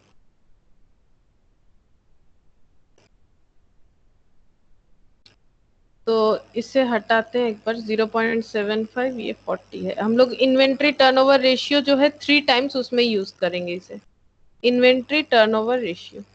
तो इसके बाद हम लोग ले लेते हैं इन्वेंट्री टर्नओवर रेशियो वाला data.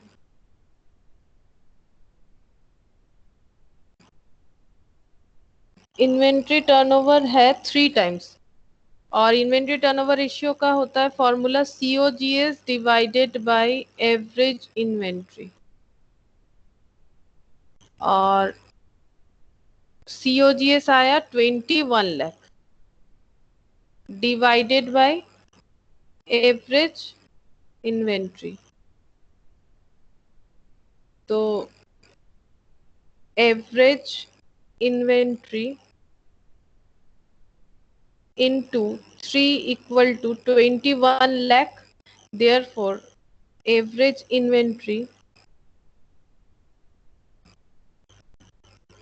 equal to 21 lakh divided by 3। तो कितना हो जाएगा? 7 लाख। इन्वेंट्री कितना हो जाएगा? 7 लाख। 7 लाख हो गया इन्वेंट्री।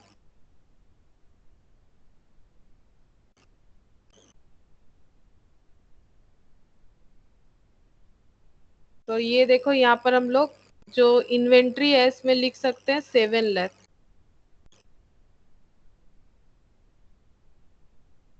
7 लाख, ये हो गया 7 लाख। अब हम लोग को बाकी 3 चीज ढूंढना है, कैश, डेटर और fixed asset.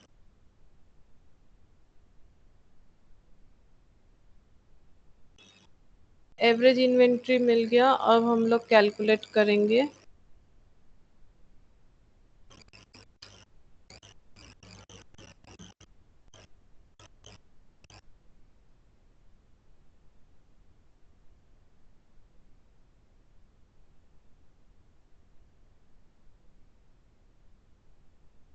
Average collection period को अब यूज करेंगे।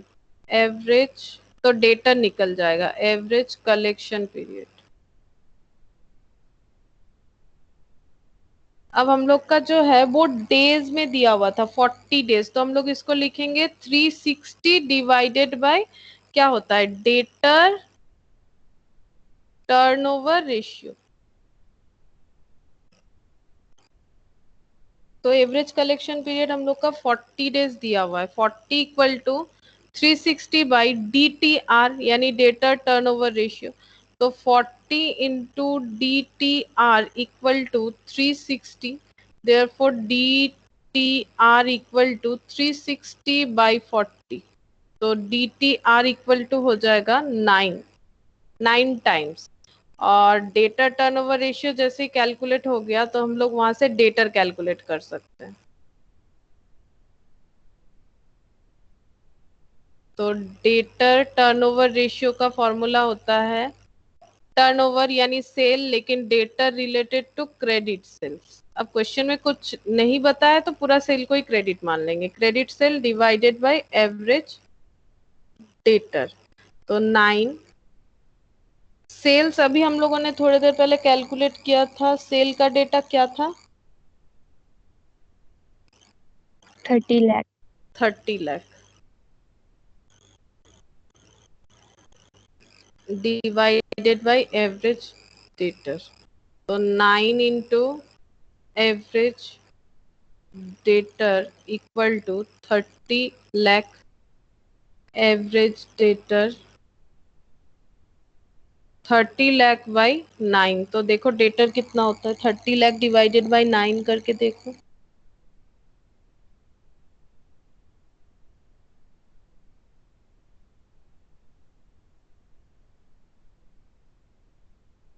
थ्री 3.33। हाँ 30 लाख करो, मतलब वो मैंने एल लिखा है, 5 जीरो ले लो, 5 जीरोस लो, 30 लाख लिखा हुआ है, 3,33,333 होगा।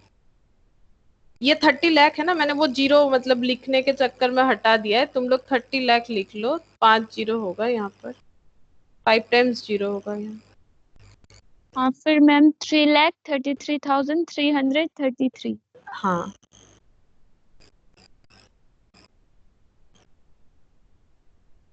3,33,333 ये हो गया एवरेज डेटर। अच्छा, और लास्ट जो इंफॉर्मेशन बचा है वो है हम लोगों का एसिड टेस्ट रेशियो। अच्छा पहले डेटर का वैल्यू लिख लेते हैं वहां पर बैलेंस शीट में, 3,33,333। तो डेटर हो गया 3,33,333। अब बचा है फिक्स्ड एसेट और cash.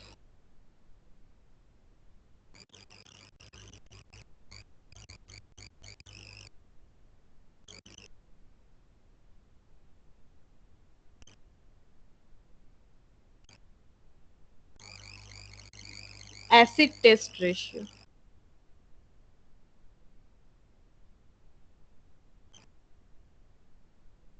Current asset minus stock, और क्योंकि लाइबिलिटी साइड में बीओडी नहीं बताया तो ओनली करंट लाइबिलिटी। तो एसिड टेस्ट रेशियो का वैल्यू था 0.75, करंट एसेट नहीं पता हम लोग को, स्टॉक का वैल्यू हम लोग का कितना आया था, 7 लाख आया था,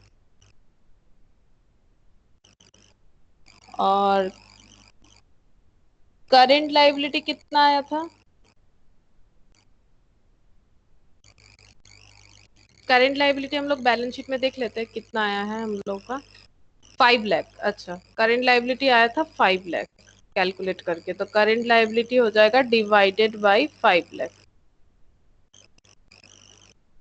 तो 5 lakh into current asset minus 7 lakh, 5 lakh into 0.75 कितना होता है देखो, 5 लाख इंटू 0.75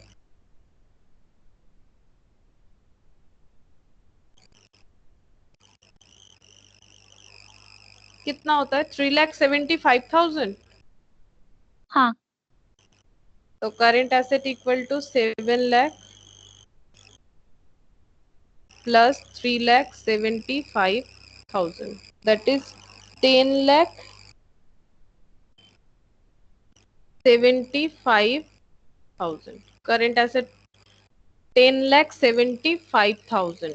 अब यहाँ पर 10,75,000 अगर करंट एसेट होगा तो कैश कितना होगा माइनस करके देखना पड़ेगा। 10,33,333 से माइनस करना पड़ेगा, तो माइनस करके तुम लोग देख लो, आएगा 41,667। 41,667 आएगा।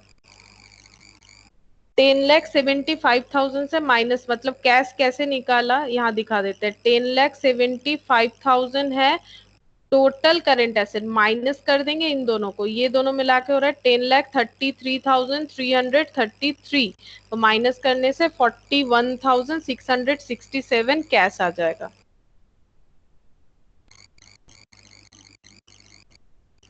तो फिक्स्ड एसेट कितना आएगा 15 लाख से ये पूरा माइनस कर देते हैं टोटल करंट एसेट को। फिक्स्ड एसेट से टोटल करंट एसेट माइनस कर दो तो पता चल जाएगा। सॉरी, टोटल एसेट से टोटल एसेट कितना है 15 लाख, और करंट एसेट कितना आया था बताओ, टोटल करंट एसेट कितना आया था?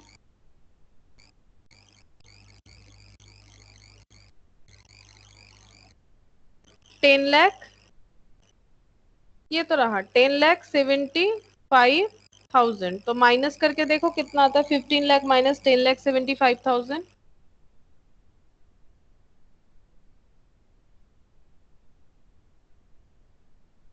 4,25,000। 4,25,000, तो इस तरह से हम लोग को कैलकुलेट करना पड़ेगा। 4,25,000 हो जाएगा फिक्स्ड एसेट। करंट एसेट में इन्वेंट्री 7 लाख, डेटर 3,33,000, और टोटल करंट एसेट से अगर हम लोग माइनस कर देंगे तो हम लोग को कैश भी मिल जाएगा।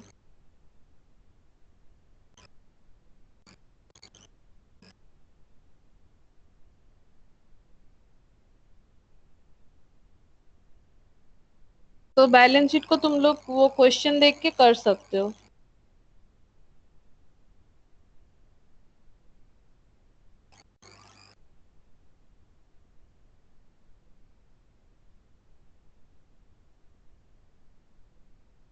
हो गया है ये वाला, ये सम्स कंप्लीट हो गया। Yes ma'am. Okay.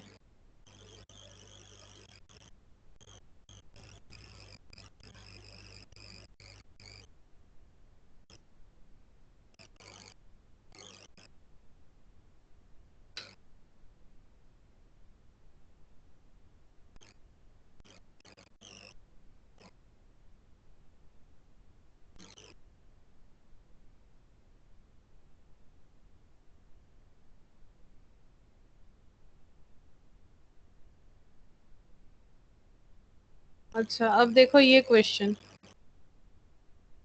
The following figures and ratios are related to a company. Sales for the year, all credit sale है 30 lakh, gross profit 25%, fixed asset turnover basis on cost of goods sold बोला है। देखो fixed asset turnover जो होता है, fixed asset turnover क्या होता है?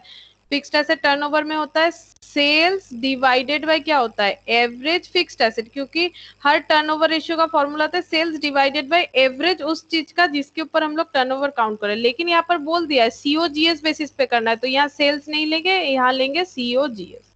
उसके बाद बोला है stock turnover basis on cost of goods sold, तो यहाँ पर भी हम लोग रॉ मटेरियल कंज्यूम नहीं लेंगे, एवरेज स्टॉक या फिर इन्वेंट्री जो यूज करते हैं। नॉर्मली हम लोग क्या लिखते हैं सीओजीएस बाय एवरेज स्टॉक ही लिखते हैं, यहाँ पर बता दिया, लेकिन किसी किसी जगह पे रॉ मटेरियल कंज्यूम भी तो यूज होता है, तो यहाँ पर बता दिया है कि हम लोग को सीओजीएस बेसिस पे ही करना है।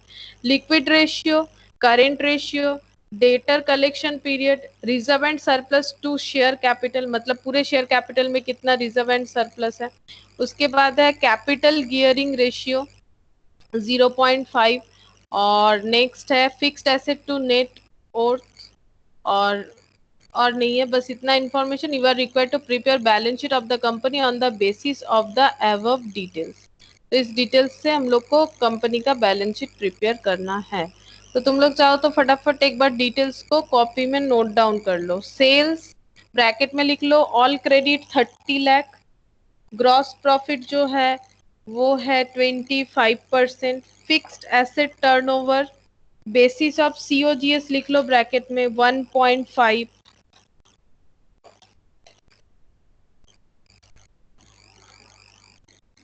stock turnover 6 times, liquid ratio 1:1, current ratio 1.5:1, debtor collection period 2 months, reserve and surplus to share capital 0.6:1, capital gearing ratio 0.5, fixed asset to net worth 1.20:1.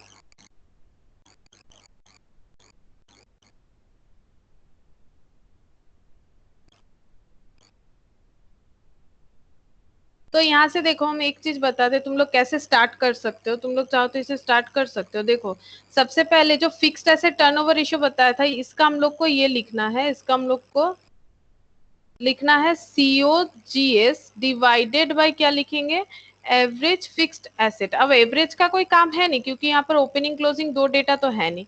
अब COGS और फिक्स्ड एसेट इक्वल टू कितना है, equal to है हम लोगों का 1.5 बता के रखा है। और COGS मतलब क्या होता है, sales minus gross profit. Cost of goods sold मतलब क्या, जो गुड्स हम लोग बेच रहे हैं उसका कॉस्ट कितना है, तो कॉस्ट के लिए हम लोग को प्रॉफिट हटाना पड़ेगा। अब देखो सेल्स दे के रखा है, सेल्स कितना है 30 लाख, अब लेस करना है इससे जीपी, तो 30 लाख के ऊपर कितना परसेंट, 25% माइनस कर देंगे तो हम लोग को मिल जाएगा COGS।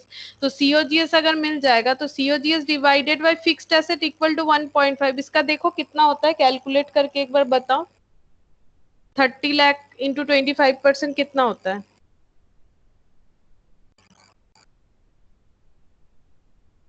7,25,000। 7,25,000 या फिर 7,50,000? 50,000। 7,50,000 और 30 लाख से फिर से माइनस करो, 30 लाख माइनस 7,50,000, 22 लाख, हाँ 50,000। 22,50,000, तो 22,50,000 आ जाएगा। तो 22,50,000 ये COGS का वैल्यू आ गया, डिवाइडेड बाय क्या हो जाएगा, fixed asset equal to 1.5। Therefore fixed asset equal to 22,50,000 divided by 1.5। तो देखो कितना होता है फिक्स्ड एसेट का वैल्यू, 15 लाख। 15 लाख। तो इस तरह से तुम लोग स्टार्ट कर सकते हो। तो स्टार्टिंग पॉइंट ये रह सकता है तुम लोग का। तो जैसे मैंने बताया वैसे तुम लोग स्टार्ट करो, बाकी हम कर रहे हैं क्वेश्चन, हम भी सॉल्व कर रहे हैं, तुम लोग इस तरह से स्टार्ट कर सकते हो। और इससे भी हम लोग को क्या प्रिपेयर करना है, बैलेंस शीट ही प्रिपेयर करना है। तो हम लोग इस तरह से स्टार्ट करते हैं। चलो सबसे पहले COGS वही वाला ले लेते हैं जैसे हम लोगों ने किया। COGS cost of goods sold equal to sales minus gross profit. तो sales 30 lakh minus 30 lakh into 30 lakh into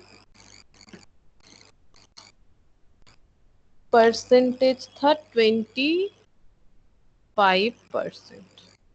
तो COGS 30 lakh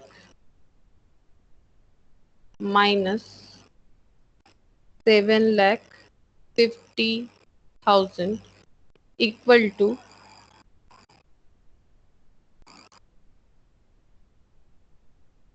22,50,000। COGS find out हो गया। और जो रेशियो था fixed asset turnover ratio, fixed asset turnover ratio, fixed asset turnover ratio normally होता है sales, लेकिन यहाँ बोला है बेस्ड ऑन COGS, तो COGS divided by average fixed asset. Fixed asset turnover ratio given है 1.5 equal to 22,50,000 divided by average fixed asset. 1.5 into average fixed asset equal to 22,50,000. Therefore, average fixed asset equal to 22,50,000 divided by 1.5. तो 15 lakh. Fixed asset find out हो गया 15 लाख। और एक COGS based पे question में बताया गया था, सीओजीएस बेस्ड पे था स्टॉक टर्नओवर, तो हम लोग वहां से स्टॉक भी कैलकुलेट कर सकते हैं। Stock turnover ratio COGS divided by average stock वो 6 टाइम्स था, तो यहाँ हम लोग चाहे तो इसे कैलकुलेट कर सकते हैं। यहाँ दिखा देते हैं stock turnover, stock turnover 6 times COGS divided by average stock. COGS 22,50,000 divided by average stock equal to 6. Therefore 6 into, यहाँ करते हैं बाकी, 6 into average stock equal to 22,50,000. Therefore average stock, बताओ डिवाइड करके कितना होगा, 22,50,000 डिवाइडेड बाई 6 कितना होता है? 3,75,000। 3,75,000। तो दो डेटा हम लोग को मिल गया, वन इज फिक्स्ड एसेट और एक स्टॉक। तो फिक्स्ड एसेट मिल गया, करंट एसेट में स्टॉक मिल गया।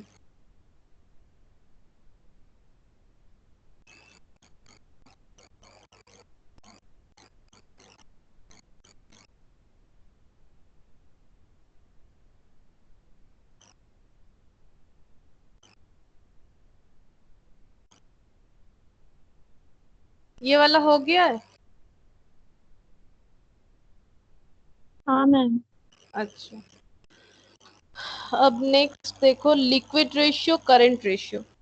तो लिक्विड रेशियो, पहले लिक्विड रेशियो बताए तो उसी को लिख लेते हैं। Liquid ratio equal to current asset minus stock divided by current liability. और लिक्विड रेशियो है 1:1, तो 1 divided by 1 equal to current asset minus stock divided by current liability. Therefore after cross multiplication current liability equal to current asset minus stock। और है current ratio 1.5:1, current ratio equal to current asset by current liability 1.5:1, यानी 1.5/1 current asset by current liability। Cross multiplication current asset equal to 1.5 into current liability. तो ये value हम लोग assign करवा देते हैं यहाँ।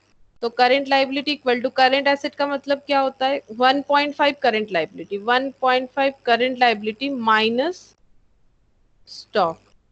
तो current liability minus 1.5 current liability equal to minus stock. तो 1 माइनस 1.5 कितना होगा, 0.5। 0.5 करंट लायबिलिटी, दोनों साइड से माइनस हटा देते, इक्वल टू क्या हो जाएगा, स्टॉक। और स्टॉक हम लोगों ने अभी फाइंड आउट किया 3,75,000। तो current liability equal to 3,75,000 divided by 0.5। तो देखो कितना होता है, 3,75,000 डिवाइडेड बाई 0.5, चेक करो कितना होता है।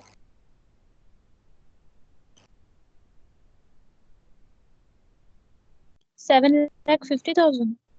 7,50,000 करंट लायबिलिटी। तो करंट एसेट कितना हो जाएगा, 1.5 into current liability, that is 7,50,000।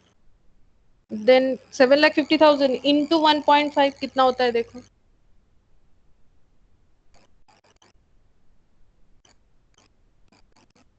11,25,000। 11,25,000। 11,25,000। तो करंट एसेट फाइंड आउट हो चुका है, करंट लायबिलिटी फाइंड आउट हो चुका है। और क्या डेटा है, अब है debtor collection period. Debtor collection period को यूज करेंगे। क्या ये कंप्लीट हो गया है, नेक्स्ट पेज में जाए? Yes ma'am.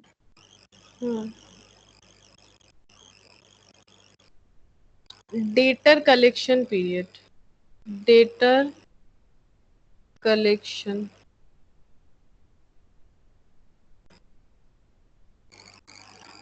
आंसर दिया हुआ है मंथ्स में, तो हम लोग यूज करेंगे मंथ्स। तो 12 months divided by debtor turnover. जैसे 360 डेज था तो 360 यूज किए थे, अब यहाँ पर मंथ्स है तो मंथ्स यूज करेंगे। तो यहाँ पर है 2 मंथ्स, तो 2 months equal to 12 months divided by debtor turnover ratio.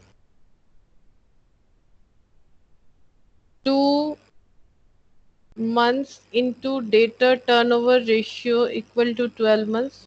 Debtor turnover ratio equal to 12 months by 2 months equal to 6. 6 times हो गया।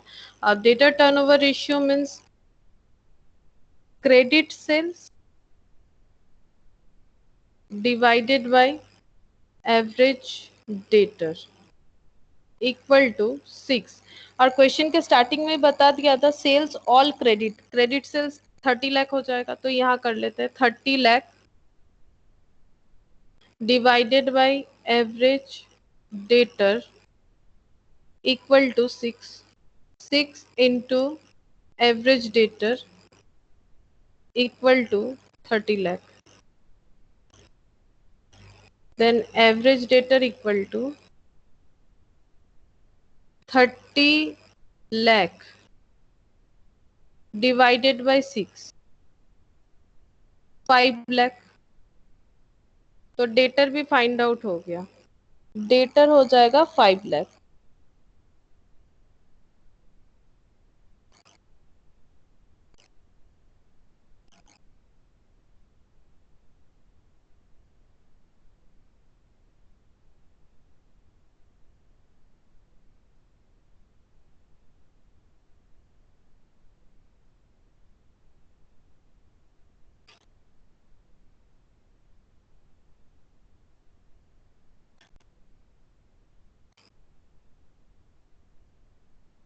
क्या ये हो गया है?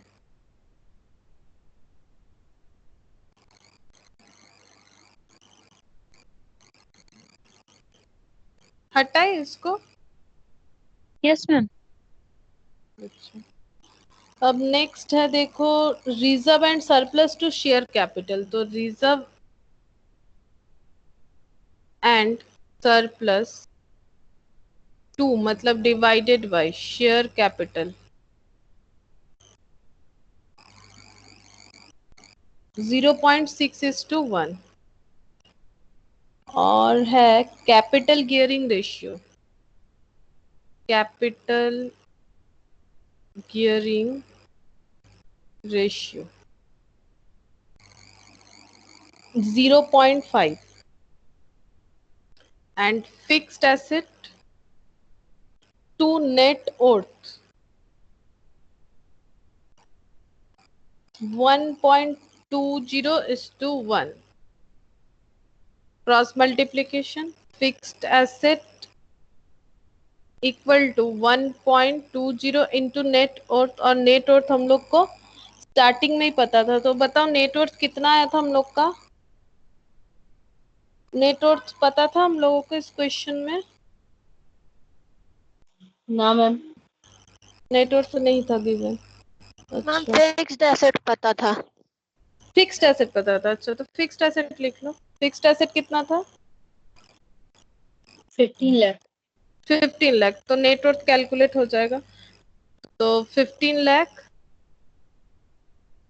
equal to 1.20 into net worth. Therefore, net worth equal to 15 lakh divided by 1.20। तो देखो कितना होता है 15 लाख divided by 1.20।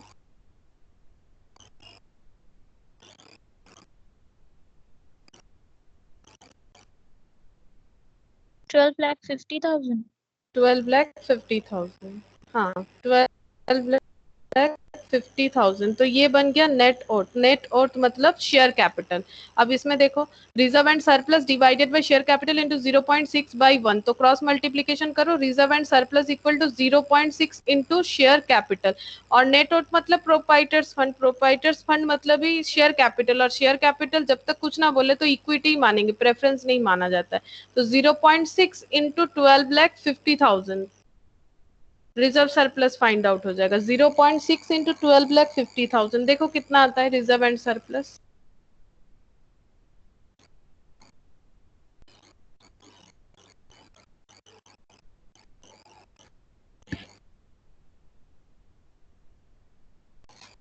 7,50,000। 7,50,000, हाँ 7,50,000 रिजर्व सरप्लस। अच्छा, कैपिटल गियरिंग रेशियो तो यूज ही नहीं किया, इसे भी यूज करना पड़ेगा। अब कैपिटल गियरिंग रेशियो को यूज करेंगे। मैम हाँ मैम ये जो नेटवर्थ है 12.5 लाख, ये तो हाँ शेयर कैपिटल और रिजर्व एंड सरप्लस को मिला के है। नेट वर्थ जो है वो रिजर्व एंड सरप्लस को मिला के है। हाँ, हाँ रिजर्व एंड सरप्लस को मिला के ही है। तो ऊपर अभी हम लोग रिजर्व एंड सरप्लस निकाले ना। हाँ, ये वाला तो। और ये इक्विटी शेयर कैपिटल है, तो इक्विटी शेयर कैपिटल मतलब equity share capital plus reserve and surplus. अगर वन पार्ट अगर equity share capital plus reserve and surplus है, तो उसमें रिजर्व एंड सरप्लस 0.6 है। ये जो नेट वर्थ है, इसका मतलब तो equity share capital plus reserve and surplus हो गया। और ये जो यहाँ पर जो इक्वेशन बना है, ये भी तो शेयर कैपिटल है, तो रिजर्व एंड सरप्लस। तो ये शेयर कैपिटल मतलब क्या होता है? Equity share capital. और इक्विटी शेयर कैपिटल का मतलब क्या होगा? इक्विटी शेयर कैपिटल का मतलब equity share capital plus reserve and surplus नहीं होगा?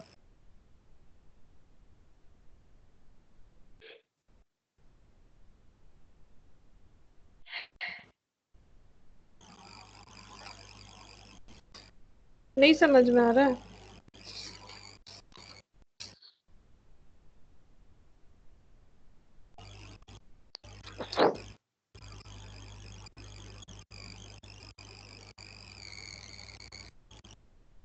अच्छा अच्छा अच्छा, हाँ ये तो सिर्फ इक्विटी शेयर कैपिटल है। ठीक है ठीक है, इसे ठीक करते रुको। हाँ, इसे ठीक करना पड़ेगा, ये तो इंक्लूडेड नहीं है, ये सिर्फ शेयर कैपिटल बता के रखा है।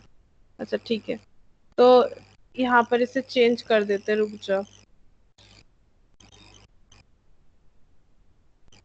नेट वर्थ आ गया 12,50,000। ठीक है, तो नेट वर्थ मतलब हो जाएगा equity share capital plus reserve and surplus equal to आ गया 12,50,000। और यहाँ से हम लोग को क्या रिलेशन मिलेगा? Reserve and surplus equal to हो जाएगा 0.6 इंटू इक्विटी शेयर कैपिटल। तो रिजर्व एंड सरप्लस यहाँ हम लोग पुट करेंगे, equity share capital plus reserve and surplus के जगह हम लोग लिख सकते हैं 0.6 इक्विटी शेयर कैपिटल। अब ठीक है डिंकी? हाँ मैम अब ठीक है। हाँ हाँ, तो ये देखो, हाँ यहाँ पर इक्विटी शेयर कैपिटल से बताया था। शेयर कैपिटल जो है, तो इक्विटी शेयर कैपिटल में तो रिजर्व सरप्लस इंक्लूडेड नहीं है, तो एक्चुअली ये सिर्फ शेयर कैपिटल बता के रखा था क्वेश्चन में। इसको शेयर कैपिटल कर देते हैं, एक ही बात है। वैसे शेयर कैपिटल बता के रखा था, तो देखो शेयर कैपिटल, इसका रिलेशन हम लोग यहाँ से फाइंड आउट कर लेते हैं। इसका रिलेशन क्या हो जाएगा? इसका रिलेशन हो जाएगा रिजर्व सरप्लस इंटू 1, तो reserve surplus equal to 0.6 into share capital. अब नेट वर्थ मतलब क्या होता है? नेट वर्थ मतलब प्रोप्राइटर फंड, और प्रोप्राइटर फंड मतलब equity share capital plus reserve and surplus. तो equity share capital plus reserve and surplus है 12,50,000। और यहाँ से हम लोग को एक रिलेशन मिल गया, reserve and surplus equal to 0.6 into equity share capital. तो हम लोग रिजर्व एंड सरप्लस में ये पुट कर देते हैं 0.6 into equity share capital equal to 12,50,000। तो 1.6 equity share capital equal to 12,50,000। तो equity share capital equal to हो जाएगा 12,50,000 डिवाइडेड बाई 1.6। तो देखो कितना आता है इक्विटी शेयर कैपिटल।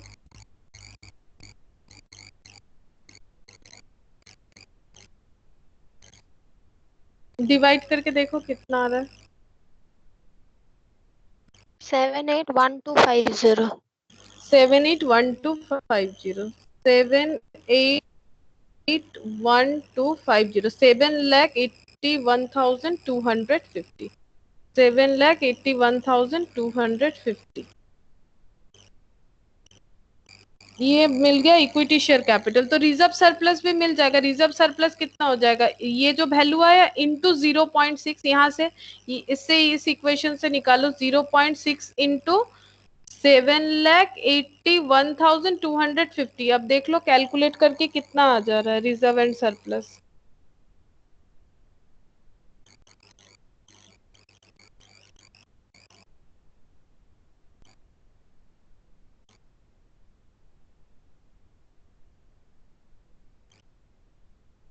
60% कर दो, हो जाएगा आंसर। 7,81,250 इंटू 60%। 4,68,750। हाँ, 4,68,750। अब कैपिटल गियरिंग रेशियो को यूज करेंगे। कैपिटल गियरिंग रेशियो मतलब होता है ऑल क्लेम्स, मतलब जितने भी इंटरेस्ट है, all claims including preference, including preference divided by होता है इक्विटी।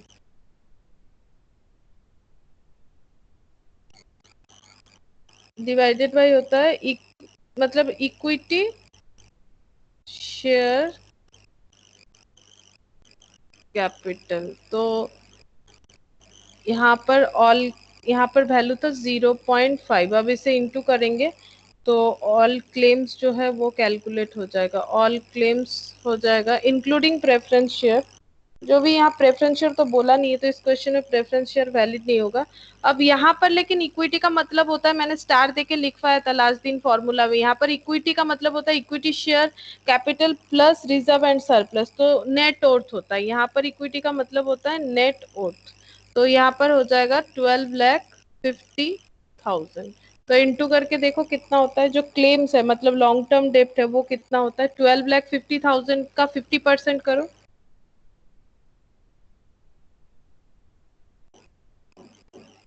6,25,000। 6,25,000। अब बैलेंस शीट बना लेते हैं।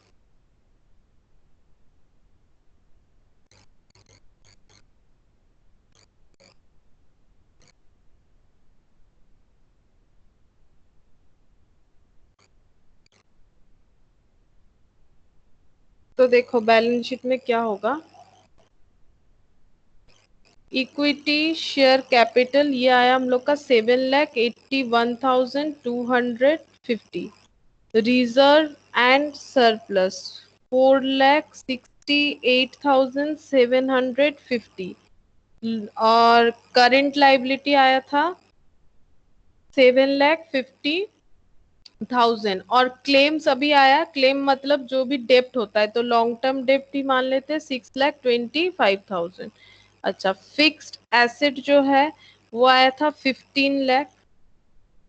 करंट एसेट में हम लोगों ने कैलकुलेट किया स्टॉक और डेटर। तो स्टॉक कैलकुलेट हुआ हम लोग का 3,75,000। डेटर आया था 5 लाख। और टोटल करंट एसेट था 11,25,000। तो बाकी हो जाएगा कैश या फिर बैंक। तो कैश या बैंक लिख सकते हैं। कितना होगा ये बैलेंस कर लो, बैलेंस करने से आ जाएगा 5,3,8 2.5 लाख। 2.5 लाख 2,50,000। और इसका पूरा टोटल कर लो तो हो जाएगा 26,25,000।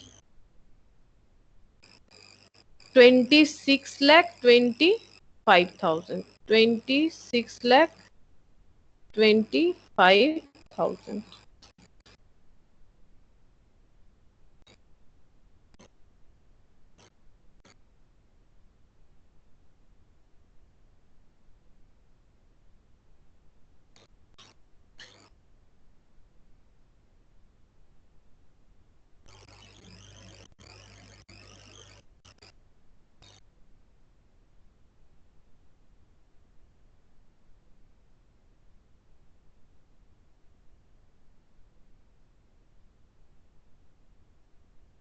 अच्छा, ये क्वेश्चन हम लोग कर सकते हैं। यहाँ ये यहीं पर दिखा दे रहे, ठीक है। ये क्वेश्चन देखो क्या बोल रहा है इसमें।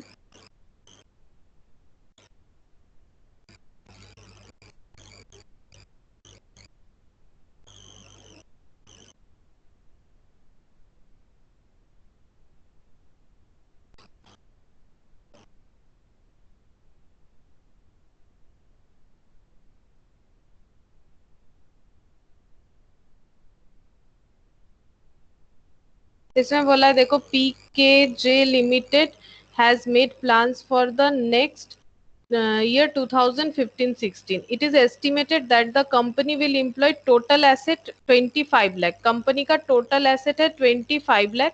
30% of the asset being financed by debt, तो बोल रहा है कि 25 लाख इन लोगों के पास टोटल एसेट है जिसका 30% डेप्ट से रेज किया हुआ है, तो कितना परसेंट मतलब ओन कैपिटल है? ये तो लोन कैपिटल हो गया, तो ओन कैपिटल हो जाएगा 70%। और जो डेप्ट है वो इंटरेस्ट कॉस्ट उसका है 9% पर annum. The direct cost for the year are estimated at 15 lakh. तो डायरेक्ट कॉस्ट जो है वो है 15 lakh. and all other operating expenses are estimated at 2,40,000। Direct cost और ऑपरेटिंग कॉस्ट, ऑपरेटिंग कॉस्ट मतलब बिजनेस को मेंटेन करने का, मतलब जो पीएल में लिखते हैं, और डायरेक्ट कॉस्ट मतलब जो ट्रेडिंग में लिखा जाता है। द सेल्स रेवेन्यू है 22,50,000। टैक्स रेट बोल दिया है 40%। हम लोग को कैलकुलेट करना है net profit margin, return on asset, asset turnover, return on equity. तो लास्ट दिन मैंने ये सब फॉर्मूला बताया था, तो तुम लोग मुझे फटाफट बता दो नेट प्रॉफिट मार्जिन क्या होगा, रिटर्न ऑन एसेट क्या होगा, एसेट टर्नओवर क्या होगा, और रिटर्न ऑन इक्विटी क्या होगा। फॉर्मूला अगर याद नहीं है तो फॉर्मूला निकालो, देखो।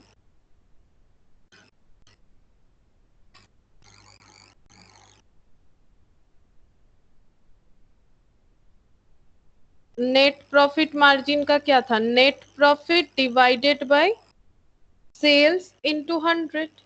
तो सेल्स तो बता दिया है क्वेश्चन में, सेल्स कितना है 22,50,000। और नेट प्रॉफिट, यहाँ पर नेट प्रॉफिट मतलब हो जाएगा, ये नेट प्रॉफिट यहाँ पर दिया हुआ है 5,10,000। ये देखो,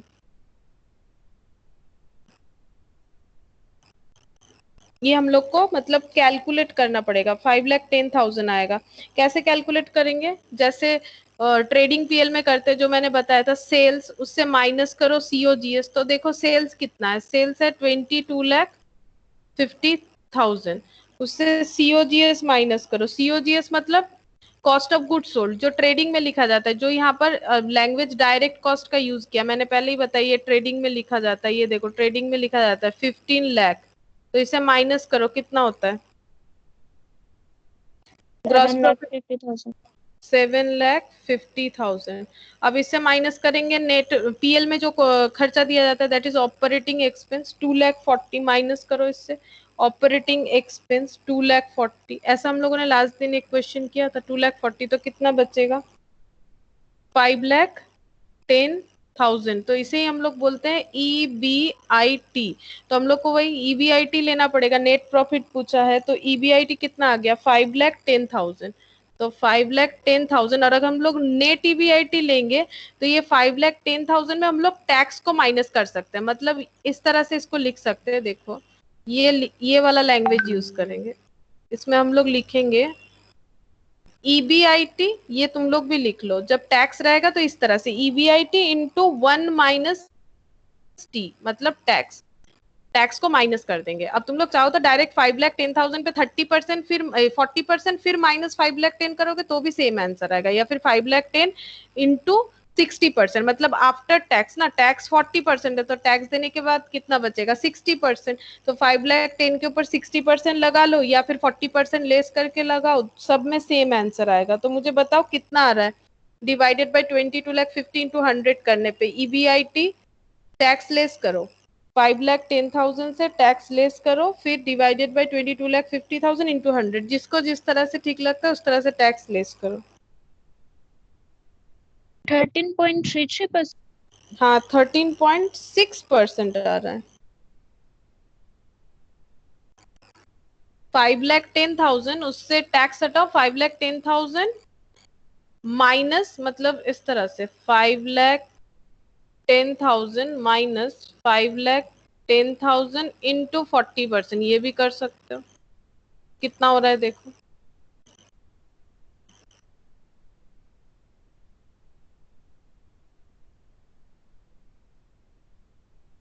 कितना आ रहा है?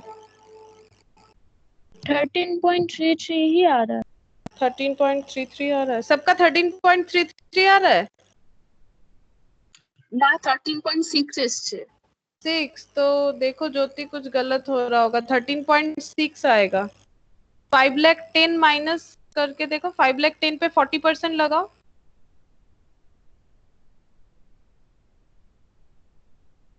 हाँ मैम। हाँ कितना आ रहा है 5,10,000 पे 40%? 2 लाख। 2 लाख नहीं, 2 लाख थोड़ी, 2,04,000 ऐसा कुछ आएगा। 4,000। अच्छा मैंने 5 हाँ लाख कर लिया था। हाँ ठीक है, तब 13 पॉइंट कितना आएगा, 6%। ठीक है, तो ये पहला आंसर आ गया नेट प्रॉफिट मार्जिन का। इस तरह से हम लोग को आंसर करना है। अच्छा उसके बाद हम लोग को क्या पूछा है, देखो उसके बाद हम लोग को पूछा है रिटर्न ऑन एसेट। तो रिटर्न ऑन एसेट का फॉर्मूला देखो, मैंने बताया था रिटर्न ऑन एसेट का फॉर्मूला क्या बताया था लास्ट दिन, देखो टोटल एसेट तो होगा और ऊपर क्या बताया था, पैट, प्रॉफिट आफ्टर टैक्स। तो इससे पैट निकालते हैं, ईबीआईटी से इंटरेस्ट पे करेंगे। तो इंटरेस्ट कितना है, 9%। अब 9% कितने पे लगेगा, 25 लाख का 30% डेप्ट है, तो 25 लाख का पहले 30% कैलकुलेट करो कितना होता है। 7,50,000। 7,50,000। हाँ। अच्छा 25 लाख का 30% करेंगे तो डेप्ट पता चल जाएगा, दैट इज 7,50,000। अब इसके ऊपर इंटरेस्ट लगाओ 9%। ये तो डेप्ट का अमाउंट हो गया ना, अब इसके ऊपर इंटरेस्ट लगाओ 9%। 67,500। हाँ 67,500 इंटरेस्ट, तो इंटरेस्ट लेस कर दो तो आ जाएगा ईबीटी। कितना आ रहा है देखो, ईबीटी आएगा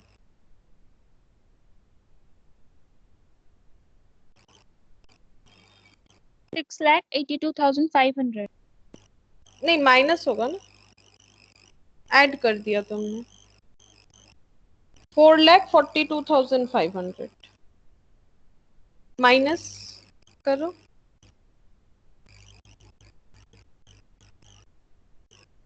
हाँ मैम 4,42,500। हाँ 4,42,500 और लास्ट क्या लेस होता है, टैक्स। टैक्स लेस कर दो, इसके ऊपर 40% टैक्स लेस कर दो, टैक्स।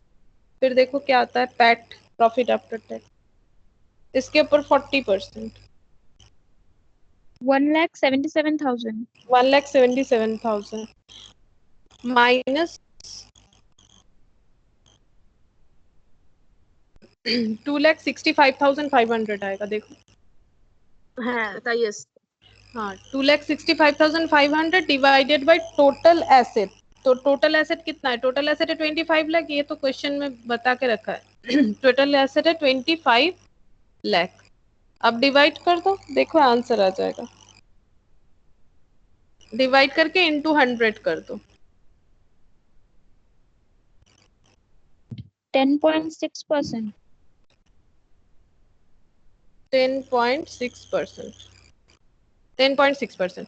अच्छा रिटर्न ऑन एसेट का और एक फॉर्मूला होता है, ये भी तुम लोग लिख लो। रिटर्न ऑन एसेट का और एक फॉर्मूला होता है ईबीआईटी इंटू 1 - टी, मतलब नेट प्रॉफिट जो है after tax divided by total asset, ये भी एक फॉर्मूला होता है। तो ईबीआईटी इंटू 1 - टी तो अभी हम लोगों ने कैलकुलेट किया था, तो उसमें जो भी वैल्यू आया डिवाइडेड बाय 25 लाख करके देखो कितना आंसर आ रहा है। तो ये भी एक आंसर है। आरओए जहां पर हम लास्ट दिन फॉर्मूला लिखवाए थे रिटर्न ऑन एसेट का, उसका और एक फॉर्मूला भी लिख लो, मतलब सिर्फ ईबीआईटी इंटू 1 - टी, इसके ऊपर देखो कितना होगा। 5,10,000 माइनस किए थे ना 40%, कितना आया था, 3,06,000 आया था। 3,06,000 एकदम फर्स्ट क्वेश्चन का देखो ना, ऊपर कितना था, 3,06,000 डिवाइडेड बाई 25 लाख तो कितना होगा, 12.24% आ रहा है, 12.24%। हाँ यस मैम। मैम। अच्छा अब नेक्स्ट जो है वो है return on, sorry asset turnover. Asset turnover करेंगे हम लोग अभी। तो एसेट टर्नओवर मतलब क्या होता है, sales by asset. Asset turnover मतलब अभी तो इतना देर से कर रहे थे, sales by asset, average asset. तो एवरेज तो कुछ नहीं है यहाँ पर, सेल्स तो दिया हुआ है, सेल्स था सेल्स है 22,50,000 और एसेट जो है वो है हम लोग का 25 लाख। अब डिवाइड करके देख लो कितना आ रहा है, ये तो टाइम्स में ही आएगा इसीलिए इसमें इंटू 100 ये सब नहीं होता है, तो डिवाइड करके देख लो कितना होगा।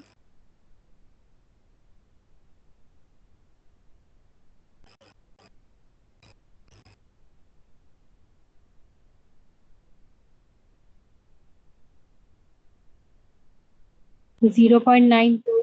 0.9 टाइम्स और लास्ट है जो रिटर्न ऑन इक्विटी। तो रिटर्न ऑन इक्विटी लास्ट दिन फॉर्मूला बताया था मैंने। रिटर्न ऑन इक्विटी मतलब होता है profit after tax divided by equity.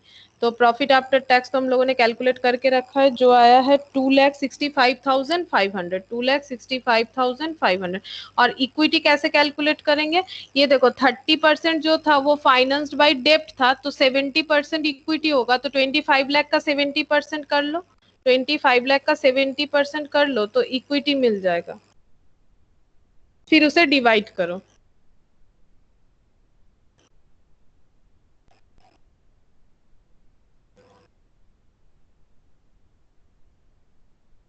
$25 lakh का 70% कितना होता है?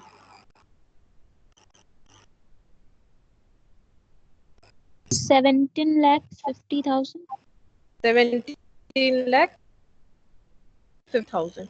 अब डिवाइड कर लो, पैट आया था 2,65,500 डिवाइडेड बाय 17,50,000। अब देख लो कितना आ रहा है, इंटू 100 कर दो, ये सब रिटर्न टाइप है ना, तो ये इंटू 100।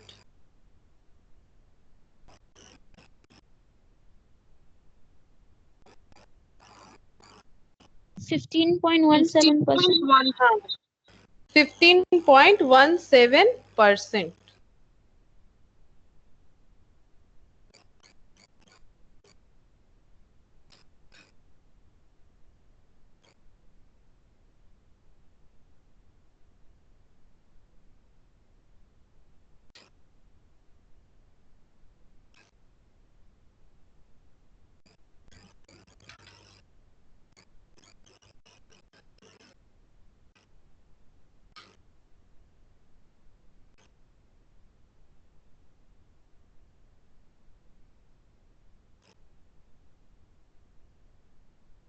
ये वाला पीडीएफ हम तुम लोग को शेयर कर देंगे इस, और इसके में एक क्वेश्चन रह गया, क्वेश्चन नंबर 10, वो तुम लोग होमवर्क कर लोगे, और बाकी और भी क्वेश्चन हम सेंड करेंगे होमवर्क करने के लिए।